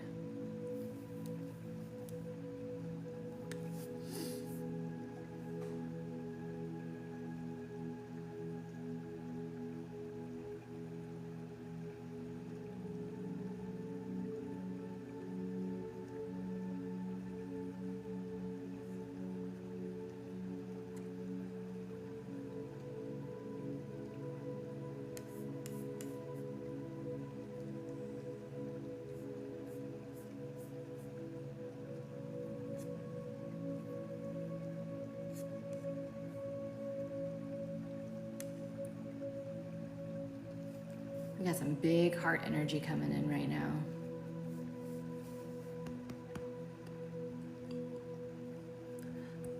Excuse me.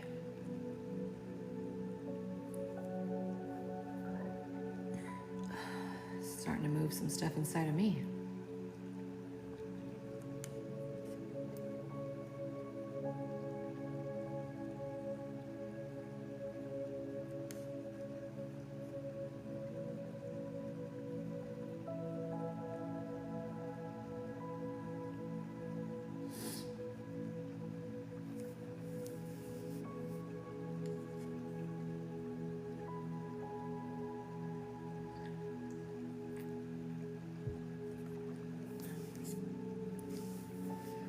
idea how long I've been on. What time is it? All right, hour, 45 minutes. Can you explain spiritual and children? What do you mean by that?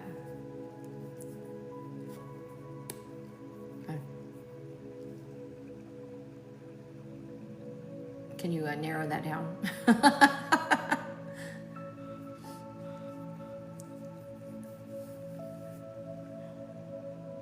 Ooh.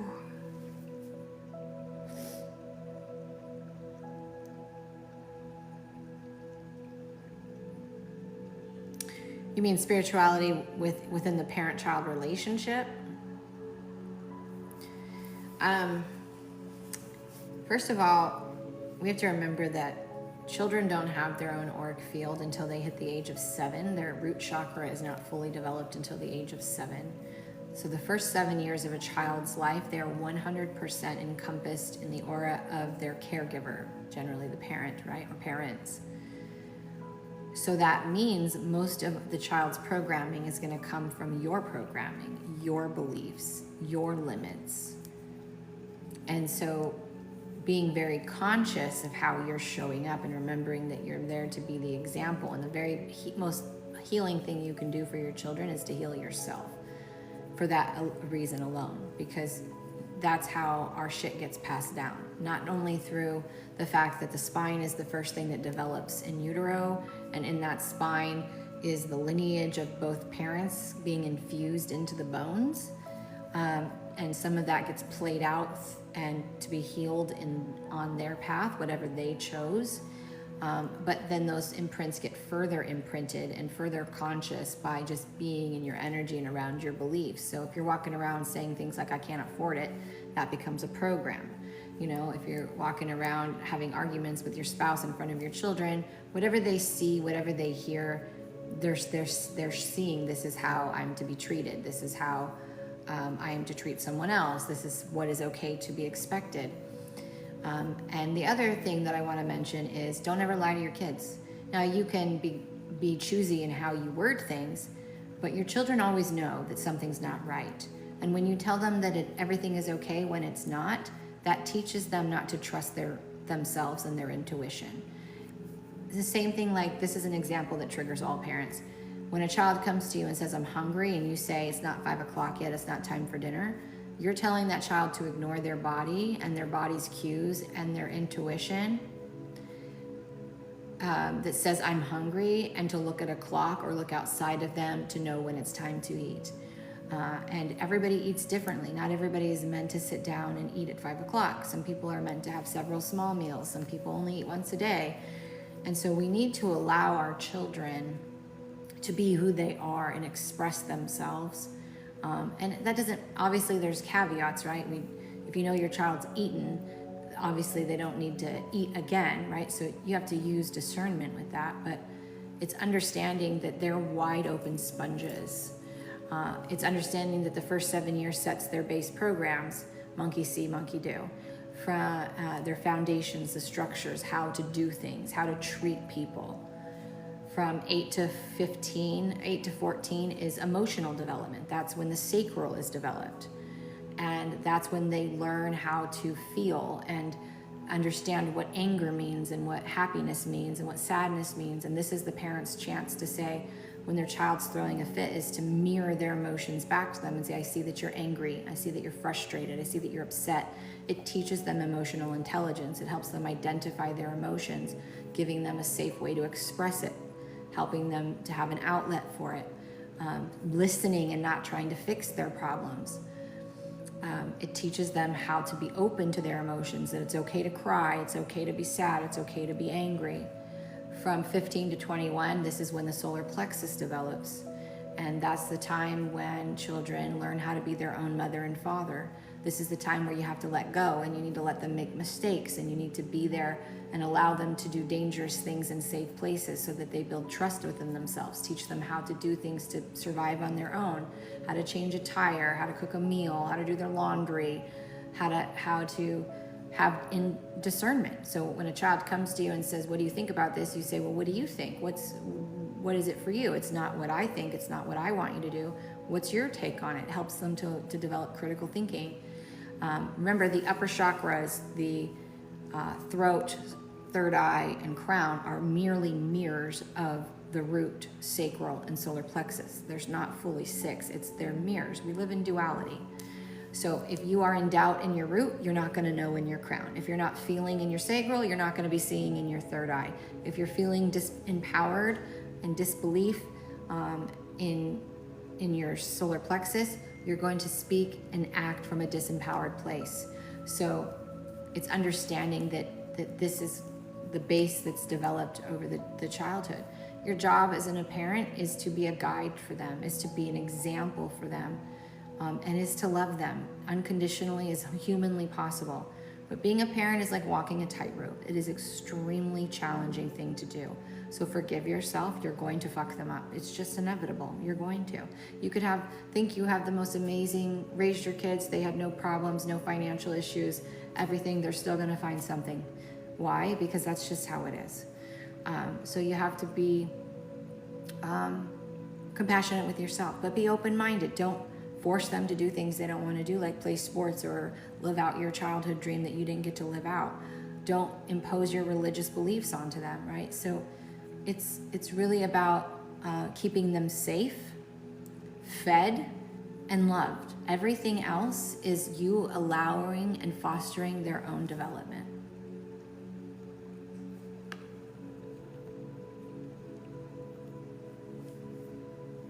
That's your job.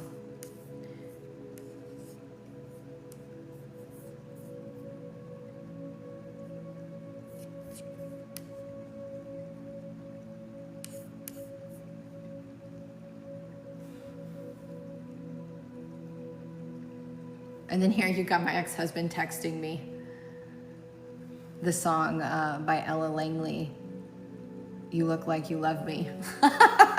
It must be a day of men reaching out to me. That's hilarious.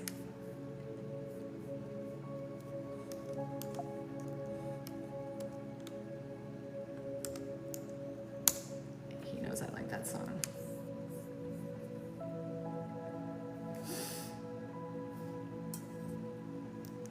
Sometimes I think I should have reality show cameras following me. Hi, Natasha. Welcome in.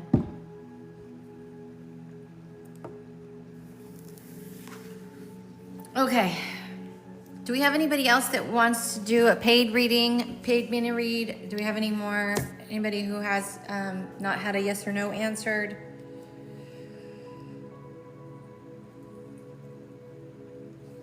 Oh, I just popped my back.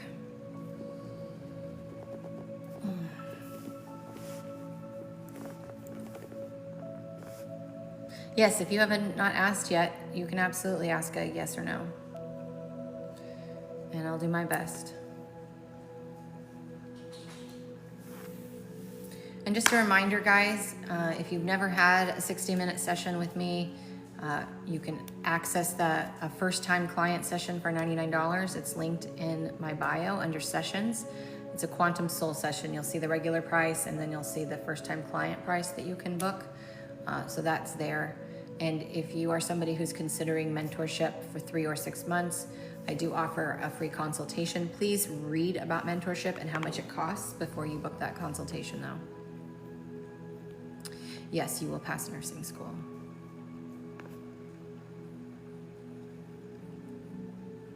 Natasha, are you considering doing like pediatric nursing? Because I feel like that's the place you belong, is in the pediatric industry of nursing, wherever that is. Because I'm psychic.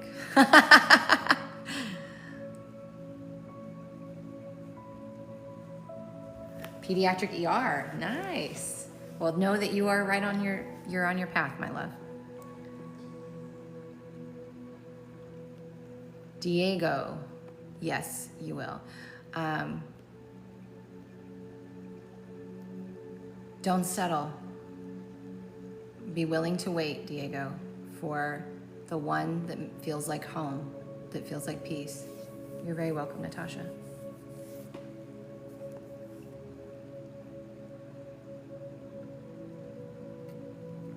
If you guys watch me, you'll notice my tells. When I start biting or licking my lips, you see me doing this behind my ear, I'm getting information. I have tells. Most psychics do.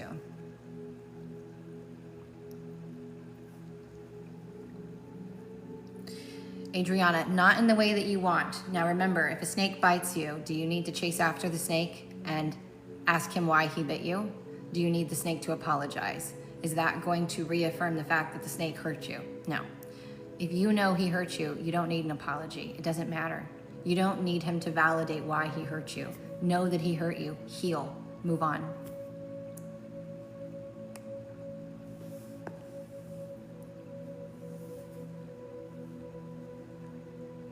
And someone who doesn't take ownership is not someone you want in your life anyway.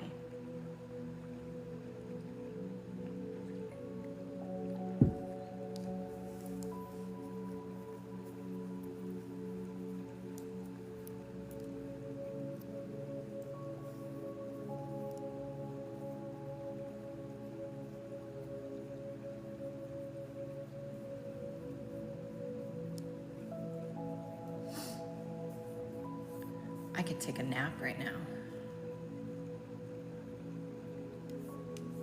And I don't take naps. We're getting a big energy.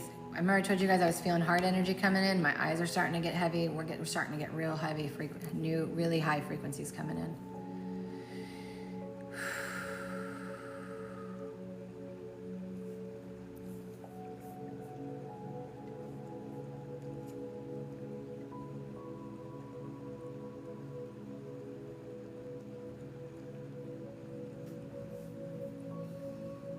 Oh, thanks for the follow. I actually haven't been on in like 4 or 6 weeks, but this week, yes. This week I'm gonna try to get on every day the rest of the week and start showing up live more. But I'm also editing my next book, so I'm gonna try to edit in the morning and go live in the afternoon. On days I don't have private clients. When I have private clients, that's the problem with me saying I'll be on every day at 2 o'clock. If somebody books on my calendar or I have a private mentor student scheduled, I have to navigate around that. So I'm not consistent with the time. You just have to put me on notification.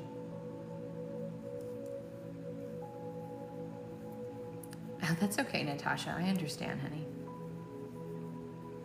I understand.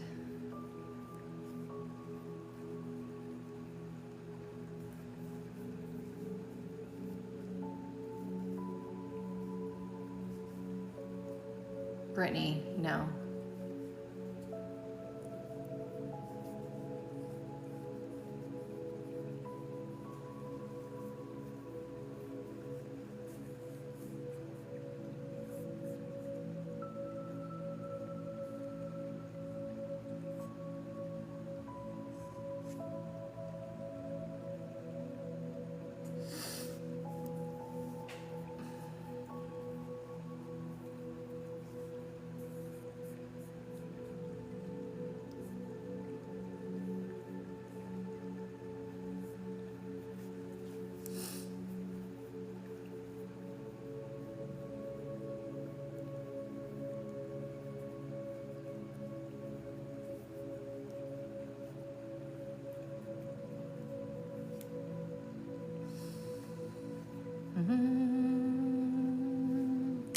Did you all know that humming can reset your frequency? Feel out of alignment? Hum. Your voice is the most healing frequency there is.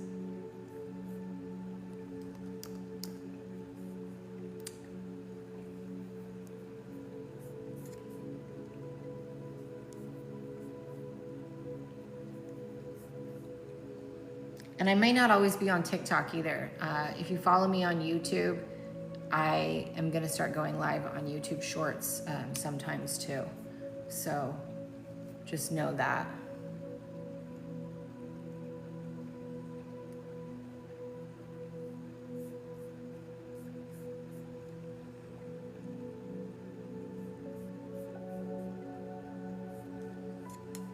I'm not sure about this week, but I will be moving forward.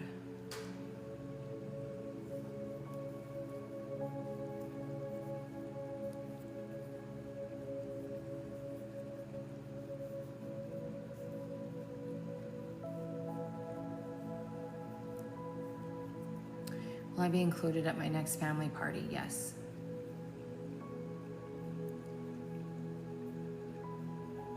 Oh, enjoy your flight. I'm glad you found me too. Be safe.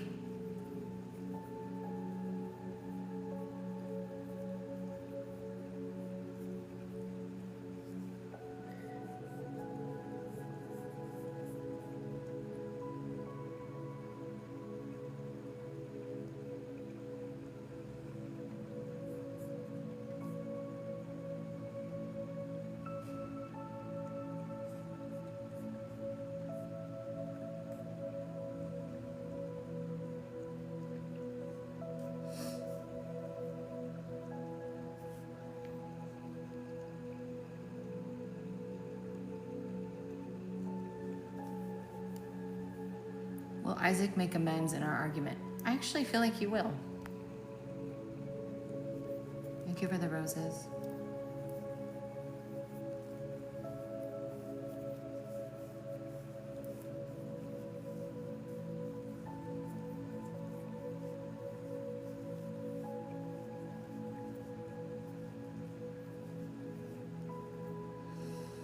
Will me and Kay get into a long-term relationship this year? It's not solid yes or no. And honestly, I'm not sure you guys are a right match. I feel like you guys are both going through so many shifts right now.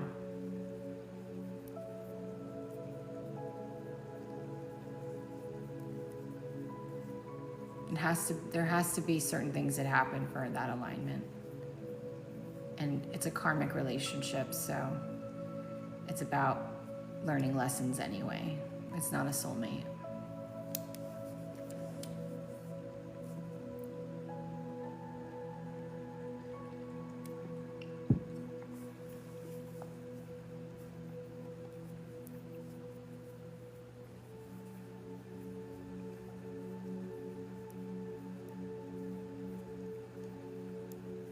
Are you guys feeling these energies coming in?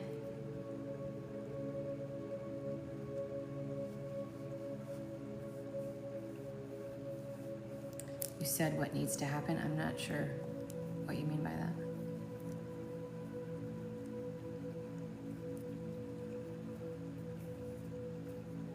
Thank you for sharing the live. I appreciate that. It's very helpful.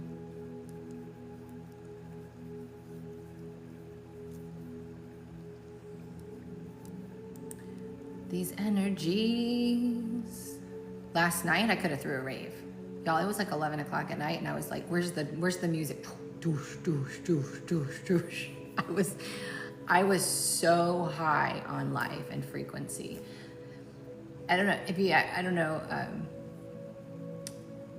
I've never been one that did party drugs. Like I never did crystal or cocaine or E or any of those things. But I can only imagine, right? Being like that high. The only way I've ever experienced that is from frequency. And it was intense last night. I was like bouncing off the walls. I was so, like, you just feel on top of the world. You feel like you're on cloud 9. And I thought for sure I was gonna tank today, because that's usually what happens. You go really high and then you tank. And obviously I'm not as high as I was yesterday in frequency, but I'm starting to feel the next wave come up, but this one feels even higher. And when it gets too high, it knocks you out and you go to sleep, because like people used to do, people still do, my transmissions and meditations, whether that's they bought them or they found them on YouTube, and they'll message me and they'll be like, I fall asleep during it. And I said, that's because you can't sustain the frequency. The frequency I'm putting out, you're not used to. You can't hold it. And so it knocks you out of the way. It says, go to sleep and let the frequency do its work. And as you do it more and more and more, your body will acclimate to it, and you will expand your capacity to hold that energy.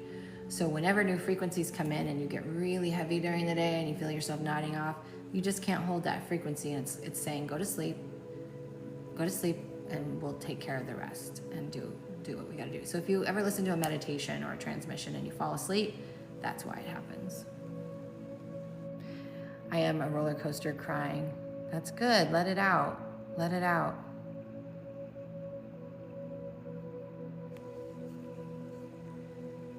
Anybody else not hearing my sound?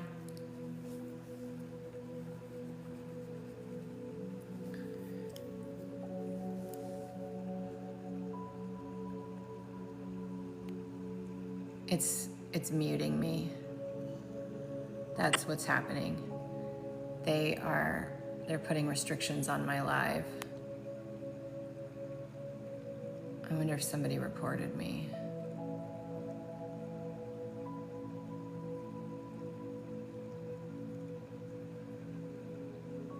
I didn't do anything. TikTok is so weird. This is why I want to start going live on YouTube. It might be because they're putting restrictions on me, which sucks because then I don't get pushed out to the TikTok. Are you listening? You're restricting the wrong person.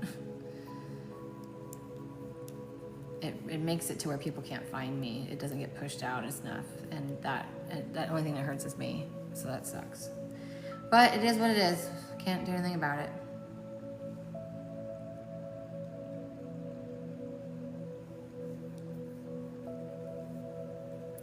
You already know you have a blockage. If an attachment is a blockage. You answered your own question.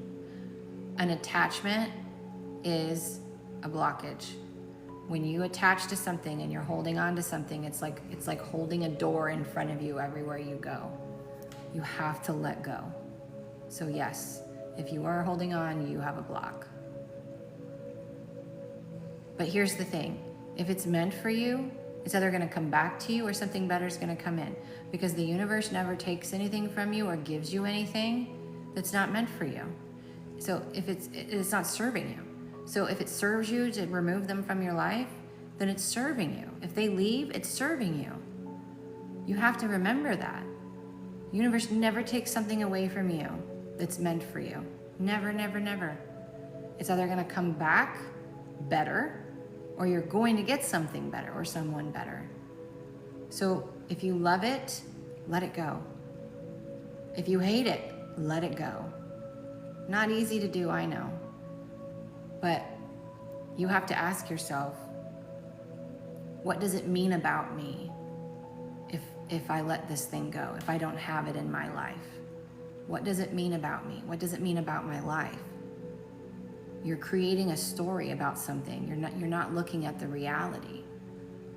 This is the kind of stuff I love to do in session, by the way.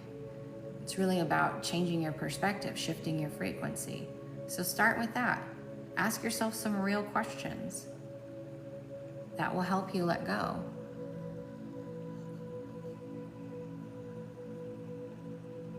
Could have been the rave reference or the DRUGS reference.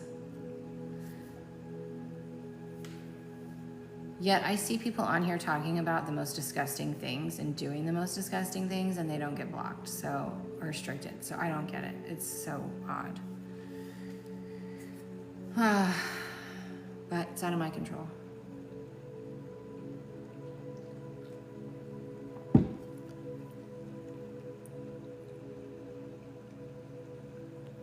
Yeah, I'm letting anybody ask for a yes or no. If it's a question that's going to require a reading, then it'll be by donation. But you can ask, and I'll let you know if I can answer it, or if I will answer it. Oh.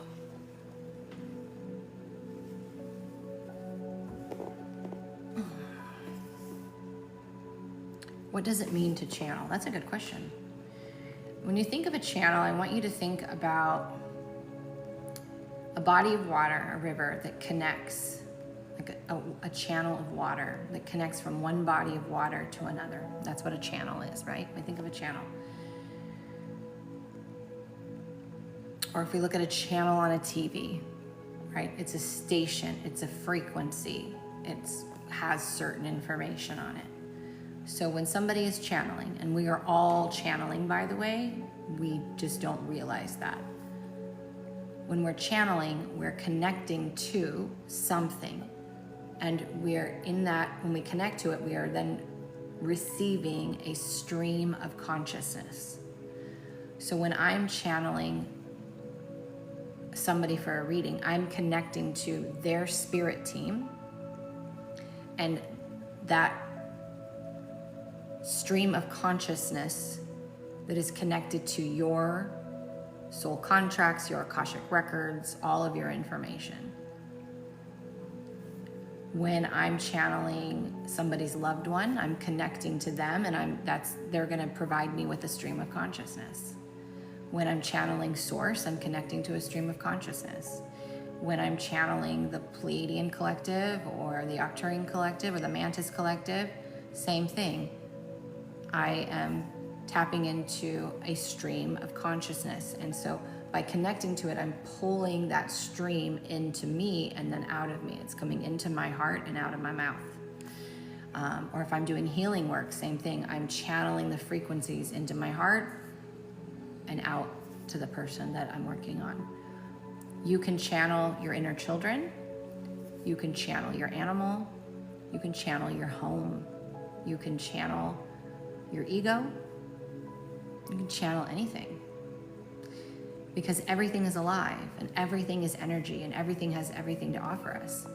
From this rock to this cup to this shirt I'm wearing, it looks solid, but when we understand how things form, it's tons and thousands and hundreds of thousands of tiny particles of energy vibrating so closely together because we believe in that form. We believe that's a chair. We believe this is a crystal. We believe this is a cup. And our belief allows all of that energy to create a solidified object. And that's because of that, we can channel anything. It's just about learning to connect to it and receiving from it. And when you're receiving from it, you're creating a channel of information. I hope that helps you understand it. And you just need our names. Yes. So for me, when I'm doing these short connects, I can just do it by your first and last name. If I'm doing a session, I like to have your date of birth because I'm spending time connecting to you beforehand, and it makes sure that the information is clearer on here. I'm not going to ask people for their date of birth. There's too many people watching and information. It just doesn't feel appropriate.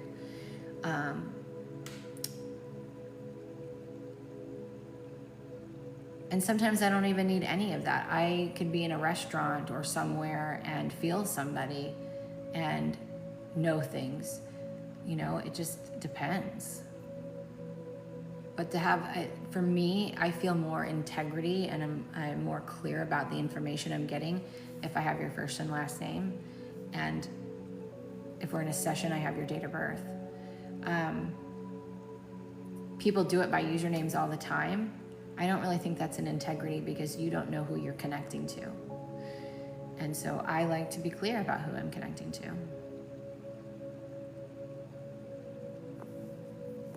I don't know where you left off. That's the other thing about channeling. You won't remember. Most of my digital courses or my digital experiences that are on my website, those are all channeled courses. Those are all channeled content. And so like I have one of my private mentor students is going through the Energy Matrix, which is a program that teaches you discernment, self-awareness, how to read energy, how to channel, that kind of stuff, how to work through the fears, how to open up your gifts, how to have good energetic boundaries. And she has to tell me what module she's on because then I have to go and refresh myself because I don't have any recollection of what I channel. I'll have some things will stick. But once I connect to it, the stream of consciousness comes back and then I'm like, okay, I remember now. But it doesn't store in me because it's not mine. I didn't create it. I'm accessing it.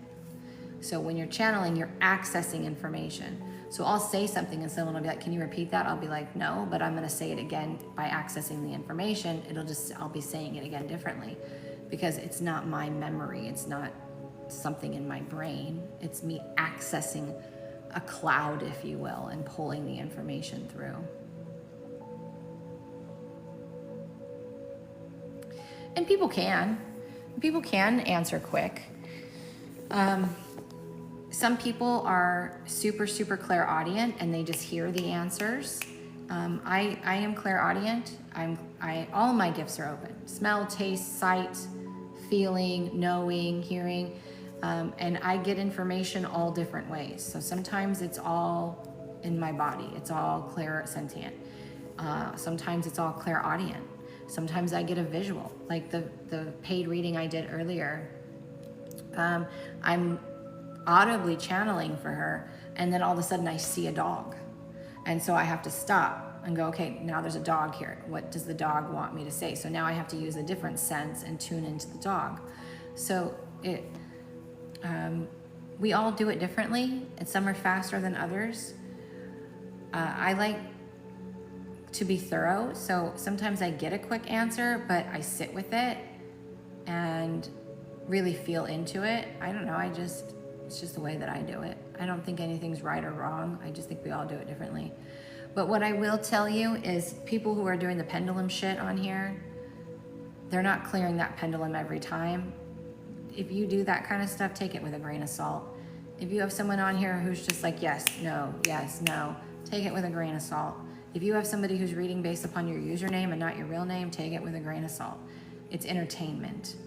You want a real legit reading, go to someone who takes their time like I do, someone who's not going to just answer everybody. There's plenty of people on here I did not answer today, who's gonna tell you honestly, I don't feel a good yes or no with that if there's still things that are undecided.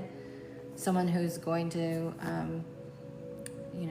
if you really want a clear reading, book a session with somebody that you trust, that you've watched enough, that you get a good vibe from. So, there are a lot of fake people on there, and especially on TikTok, there's people that steal content. I had to change my videos so they couldn't be downloaded because people were creating fake accounts and then blocking me, so I couldn't see that they were taking my videos and making a fake profile. And so I put a little banner, there's a little pink banner across my photo that says, if you don't see 53,000+ followers, it ain't me, but people have to take responsibility for falling for scams in their inbox as well. So it's just discernment. Platforms like this have a double-edged sword, they just do. You do that. You just don't realize that you're doing it. You have gifts. You have intuitive gifts and abilities. You do channel. You just don't realize that you're doing it. I've been intuitive my whole life. I started seeing beings as early as 3. I had psychic dreams. I got psychic information, but then I shut it all down. And while I was still intuitive, I was still drawn to mediumship and aliens and all the things. When I started channeling later on in life, I realized I've been channeling this whole time. I just didn't know what I was doing. So, if you're curious what your gifts are, I have specific sessions tailored to what your gifts and abilities are and what your mission here is, if you so choose to step into it. So that's something that's available. I'm sure there's a lot of other people that do it too, if you don't resonate with me. But yes, you do have the ability and you are doing it. You just don't realize it. Hi, Nicole. I am well. I hope you are too. Not anymore. It used to in the beginning. In the beginning, it was overwhelming because all my gifts opened at one time. And so it was overstimulating, and I'm an extrovert, and I had to learn how to manage my energy. I had to learn to turn the frequencies down. I had to learn to turn myself on and off. I had to learn to not take on other people's pain and information. I had to learn a lot. And so not everybody's going to have all the gifts open at once. Not everybody's going to have, some people are primarily one. Everybody has a base, right? My base is clairsentience. My next strongest is tied between clairaudient and clairvoyant, probably more clairaudient than clairvoyant, but I have all of them. So some people are going to call themselves a clairvoyant because their primary is seeing and that works for them, and they don't have a desire to open the other ones. Or some are just primarily clairaudient and that works for them and they don't need to open the other ones. So everybody's different. But I'm a highly sensitive person. It's changed everything. What I can eat, what I can drink, what I can put on my body, environments I can be in. This path is not an easy path to walk. It just isn't. So it can be worth it if you appreciate it.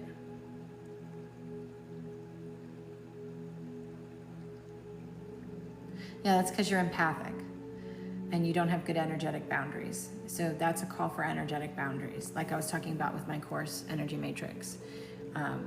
That was the thing that I'm most known for, is teaching people energetic boundaries. Because you have to learn where you end and someone else begins. And it doesn't mean that we can't get emotional when other people are emotional. Your heart's open, it's coming from a good place. But it's being able to discern that this isn't mine and be able to sit with somebody and not cry. And there's a reason why I didn't do mediumship readings for a very long time, because I was healing my own grief from my father dying. And anytime I tried to do a mediumship reading, I would feel their grief and I would be blubbering like a baby during the reading. And that's just not okay. And so I had to stop doing it until I could heal my grief and I could develop strong enough energetic boundaries to receive the information separate from my own emotions and my own things. I had to learn what's coming in is not mine, and I could let it move through. And it doesn't mean I still don't have moments where it gets me. I mean, all mediums do, all good mediums do.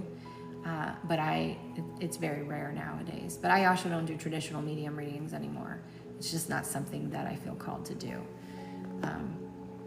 I'm here to help you shift your frequency. I'm here to help you open your intuition. I'm here to help you step into your power and your light and your gifts. And so I focus on what I'm here to do. But if a loved one comes through, I'll bring them through. But it's just not something that I feel called to really do anymore. Thank you. It's not, to answer your question, if you're that empathic, you're probably clairsentient. It's probably your base. And it's learning energetic boundaries. And I always tell people, don't go find someone to open up your gifts or to teach you how to, if they're not going to first teach you energetic boundaries. Why bust your ass wide open and then let you suffer because you don't know how to navigate and control and the energies? That doesn't even make sense. You need the foundation of energetic boundaries. You need the foundation of where you end and someone else begins. You need to learn how to manage the frequency. You need to learn how to turn yourself off when you're not working. You don't need to be walking in the grocery store or on a date or with your kids at a soccer game wide open. You're not Teresa Caputo. You're not walking the streets giving people readings. That's just ridiculous. You don't need to be that. You need to be a human and have a human experience. So you have to learn to navigate that. I'm single, I'm dating, and I connected with a guy on Hinge. And it's always a fun experience telling people what I do for a living. Anyway, most of the time they're open to it or don't care. But he had lost his brother 6 years ago, and he wanted me to give him a reading. And it's like, no. Like if we were to work out, and become a couple, there's a 90% chance that he's going to come through at some point, and that I will do that for you. I will tell you what's coming through. But no, because that's what happens is I get a lot of guys who's like, oh, if you're a psychic medium, or whatever, tell me this or tell me that. And it's like that. It's not a show, It's not a joke. It's serious. It's sacred. It's not something like that. So it's just, I love Teresa too. A lot of that's staged though. Like they have their permission before they read them. She's really not walking up to them and just reading them without their permission. You probably just don't see that, so it's not an integrity to do so anyway. It really isn't. You don't know where people are. You don't know if they're open and ready to receive. Spirit will use any conduit. They don't care. They're trying to get a message across, but some people are not ready to receive that information. And we need to be cognizant of that.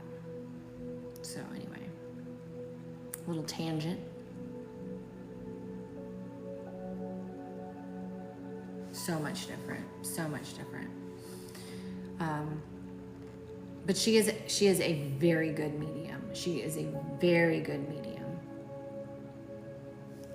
I'm an OG'er. I'm a Sylvia Browne girl. I would run home from high school to watch Montel Williams so that I could watch Sylvia Browne. I at one time owned every single one of her books. I was a member of her agnostic Christian church before internet, when you had to mail in and get newsletters in the mail. I was like 13 getting newsletters from Sylvia Browne's church in LA, and I lived in San Diego. I had no idea why I was so drawn to her, you know? It's so funny when you look back and you see why you were so interested in things. She scared you. She's cool. I've actually had a reading by her son, Chris. He's not as good as her. I think he is not anywhere near what his mother was. And I think he's definitely profiting off of his mom's name still. But I had a reading with him after my dad died, and I was not impressed whatsoever. And it was a very expensive reading because he's considered a celebrity medium.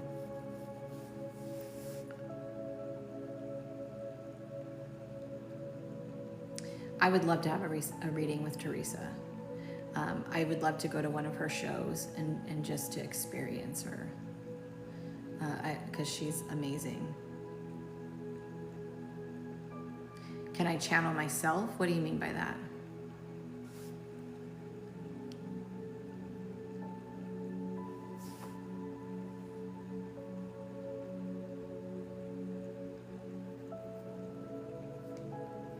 I'm not sure what you mean by that.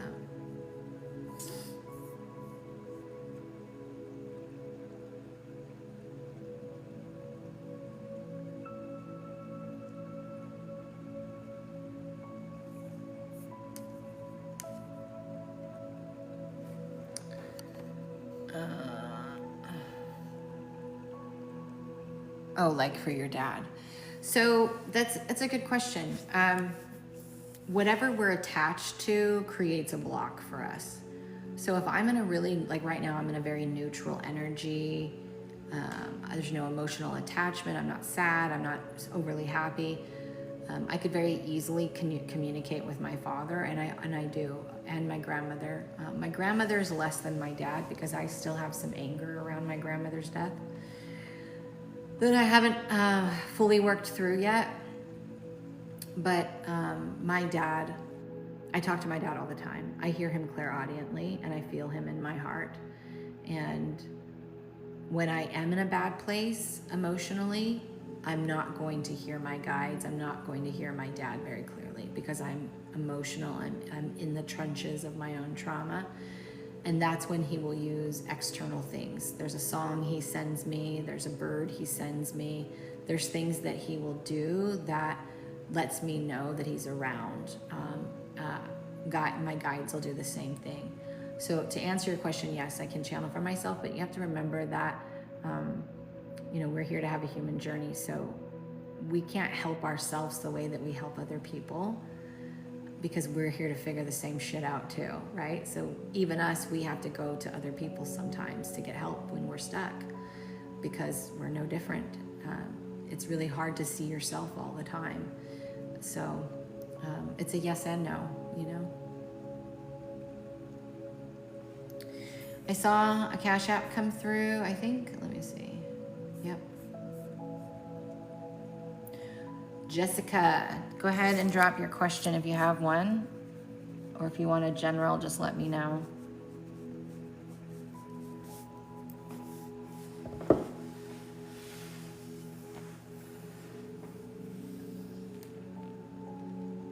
Yeah. I mean, we are blocked by, our attachment. We're attached to the outcome, right? So, like when it comes to my kids and stuff, it's hard to channel information on them or for them because I'm attached to the outcome. And there's an answer that I want or something that I want that creates an attachment. So all attachments are blocks, all of them. General, okay.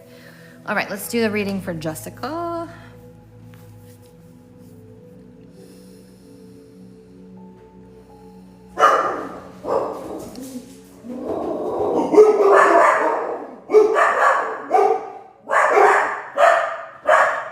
Do you think that they can hear you and that they're gonna stop and pet you or something? Go run outside. Go get them. Go get them. I gotta do a reading. Go get them. Yeah. I know. Go on. You're very welcome. It's good for people to ask those questions because it's good to educate, for people to understand. Okay, let's do Jessica.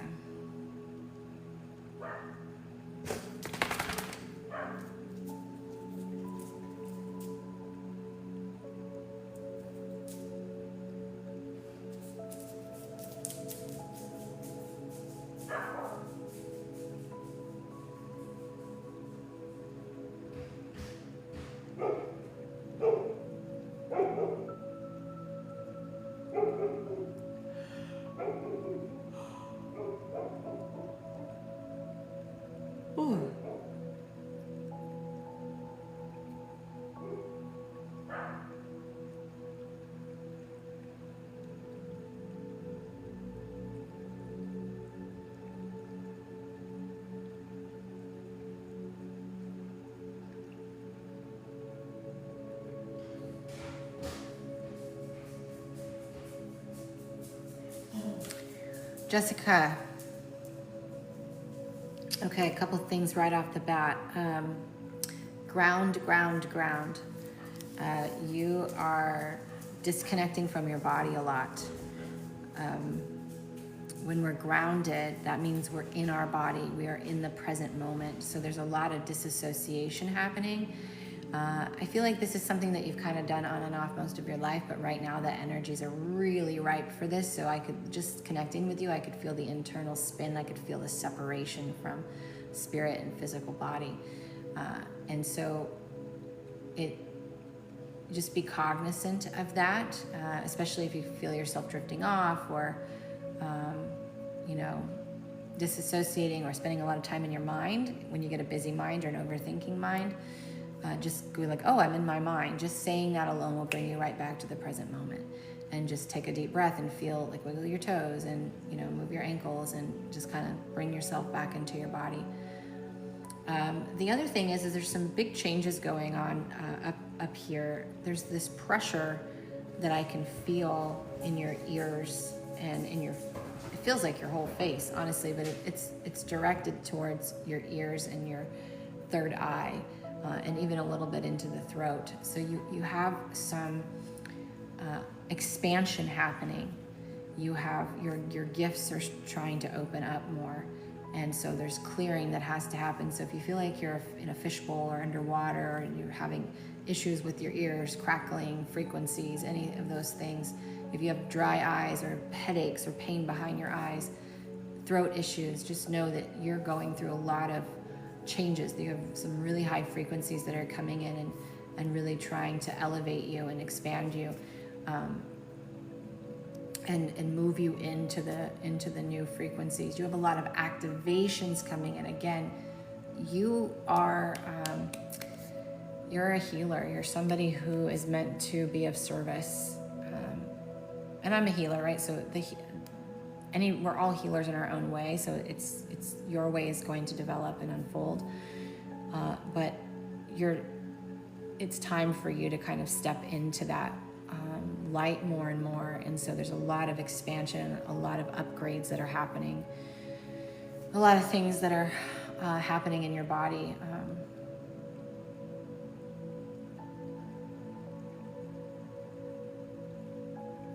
You have somebody here. Who's here?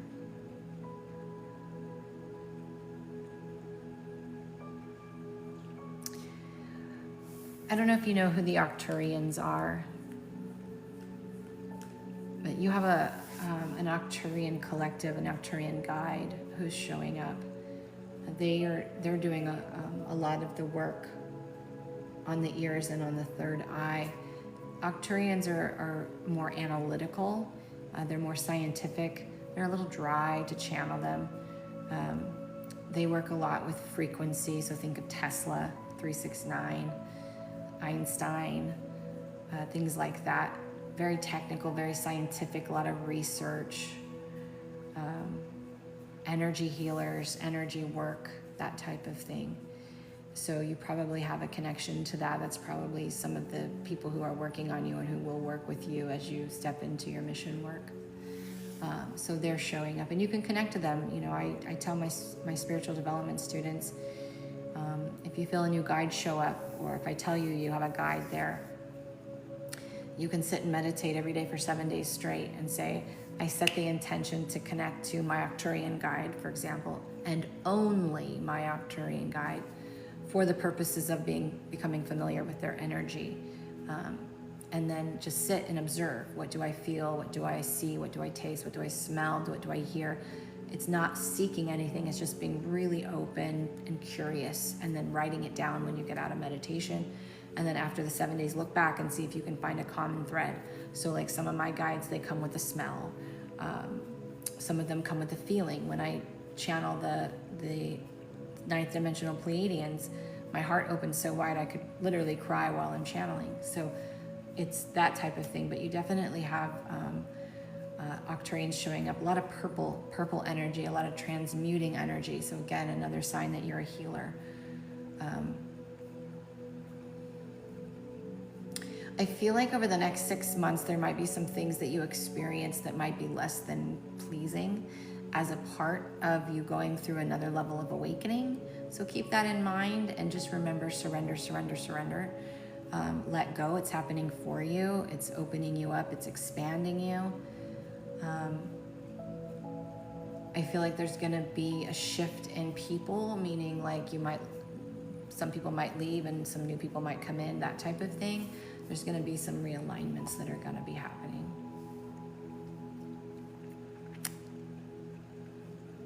I felt them earlier, so many chills, crown tingles. Yay! That's amazing. What do you do now? Do you resonate as a healer? Do you do any of this kind of work already? And do you have any questions about anything that we've said?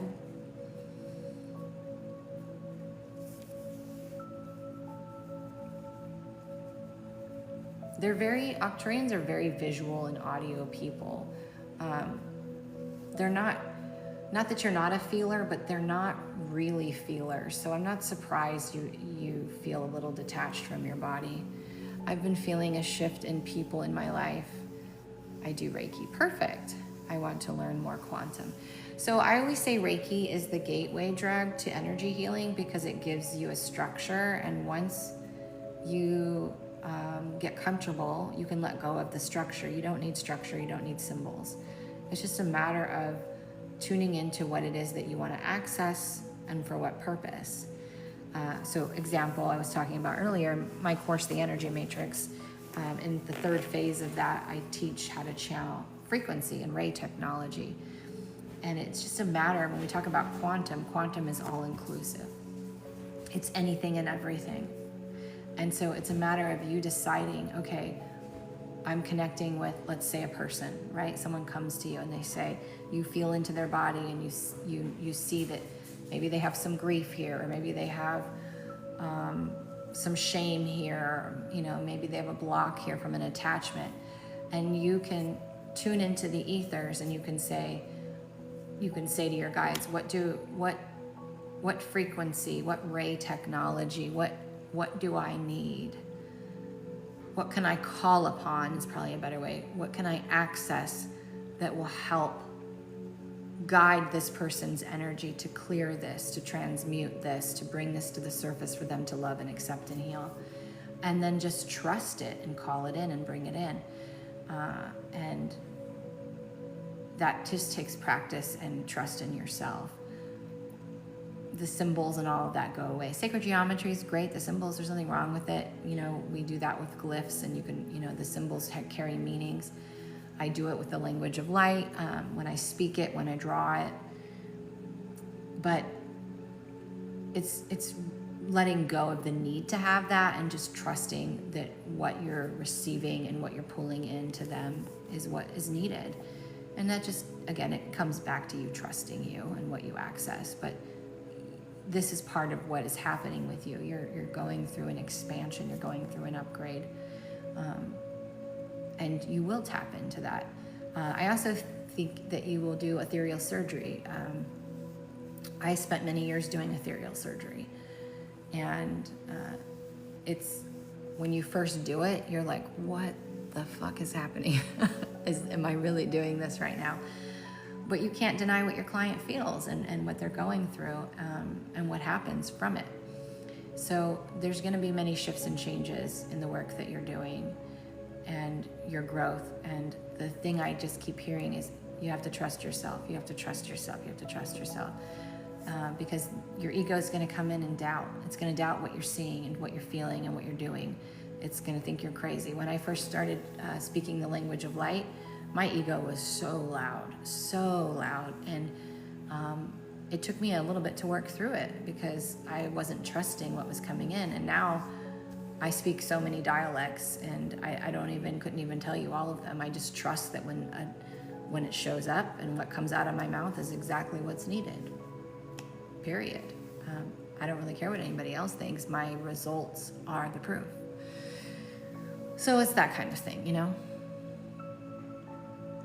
Yeah, and that's the important part, and that's the thing that a lot of teachers, spiritual development teachers, just don't teach. They don't teach the foundations. The foundations are discernment. Can you read and discern the energy that you're connecting to? Can you read and discern that where your energy ends and someone else's begins? Can you, I lost my train of thought. Oh, can you trust yourself? Can you discern the guides that you're working with? That type of thing. So there's so many things that I see, and there's some really good spiritual teachers out there, don't get me wrong, but there's so many out there that don't teach that don't teach the foundations, and I just think that is so out of integrity. You can't open somebody up without giving them the foundations to stand upon, or you're just opening them up to experience the lower frequencies, and nobody wants that. Nobody wants that. Do you have any questions about anything that we've said? Well, that's what we have for you. Exciting things ahead for you, though.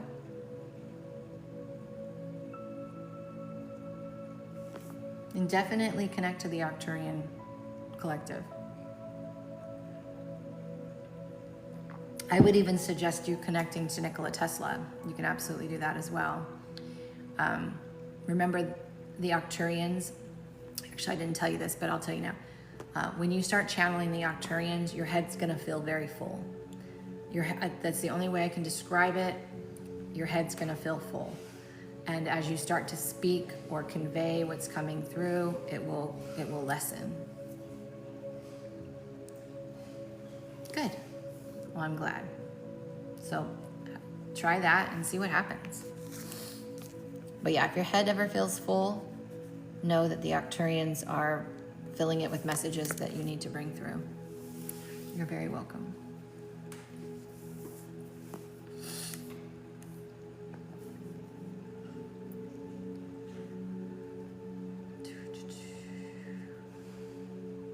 That was a good reading too.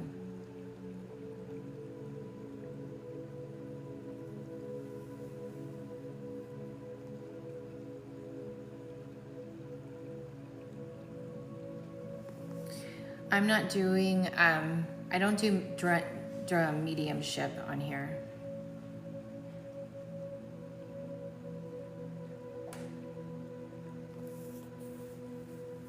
I generally try to stay away from doing mediumship in general. Like I said, when I connect to somebody and I do readings, if a loved one shows up, I will do it. And every now and then, I will feel called to just do straight mediumship and show up. Usually I do them in galleries.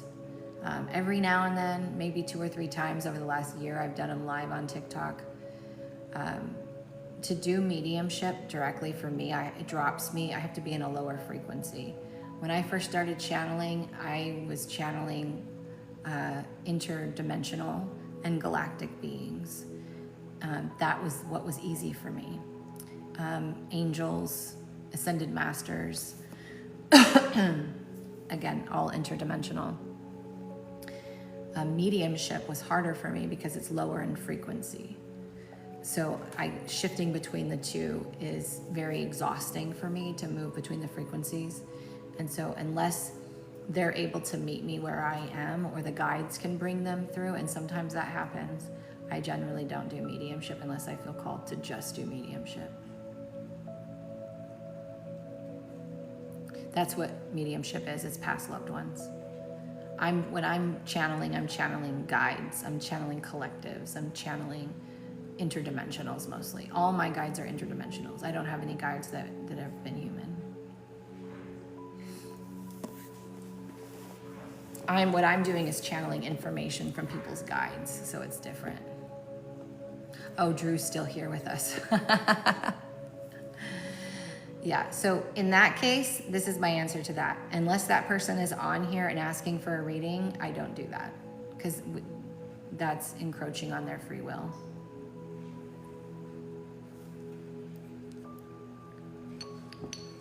I can always answer questions based upon your soul contract with that person. But when I answer that question, any question about somebody else, it's always going to be through your lens through your soul's perspective, because I don't have their permission. So when anybody asks me about relationships or any of that, I look at it from the soul contract point of view, or I look at it through their lens, through their life path, looking forward in their path. Is that person in their life, or things like that? So again, I won't ever read for somebody that I don't have permission to read. Does that make sense?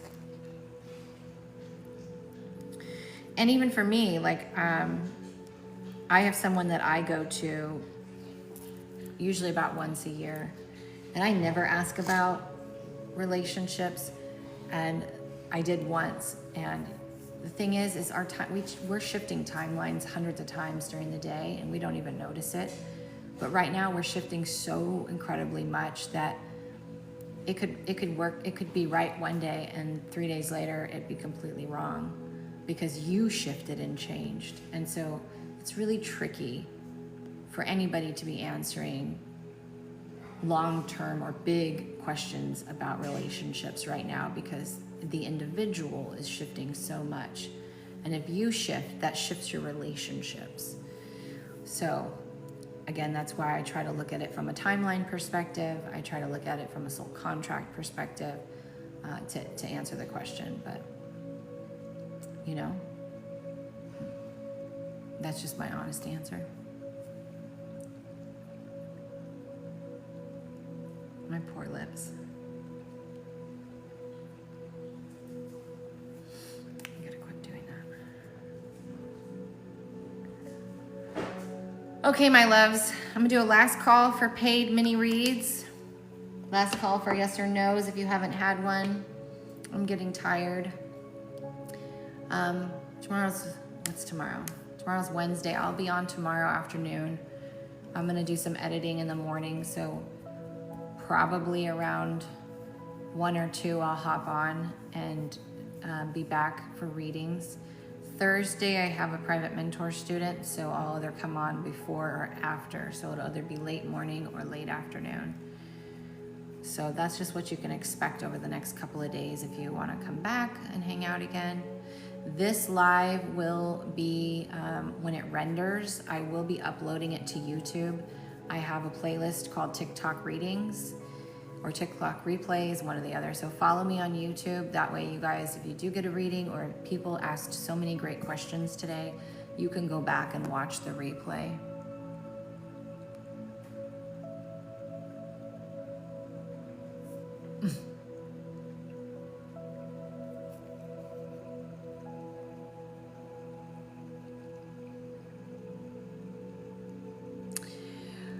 Shauna, are you asking if you're going to hear from Drew? You're asking if you're just going to hear from Drew today? Like, is that the person that's going to reach out to you?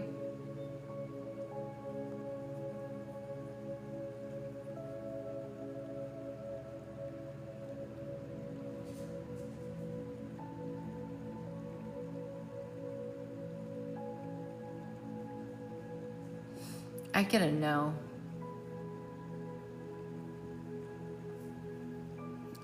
When I tune into it, I get no.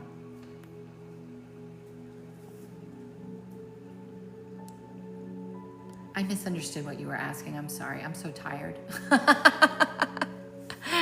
I misread what you were saying. But I gotta know, honey. Okay, my loves, thank you for joining me. Again, if you want a full 60 minutes with me and you've never had a session with me, they are, the first time client pricing is there for you. It's under Quantum Soul Sessions. I will be back tomorrow, and I hope you guys have an amazing rest of your day. And thank you for hanging out with me. And I will see you next time.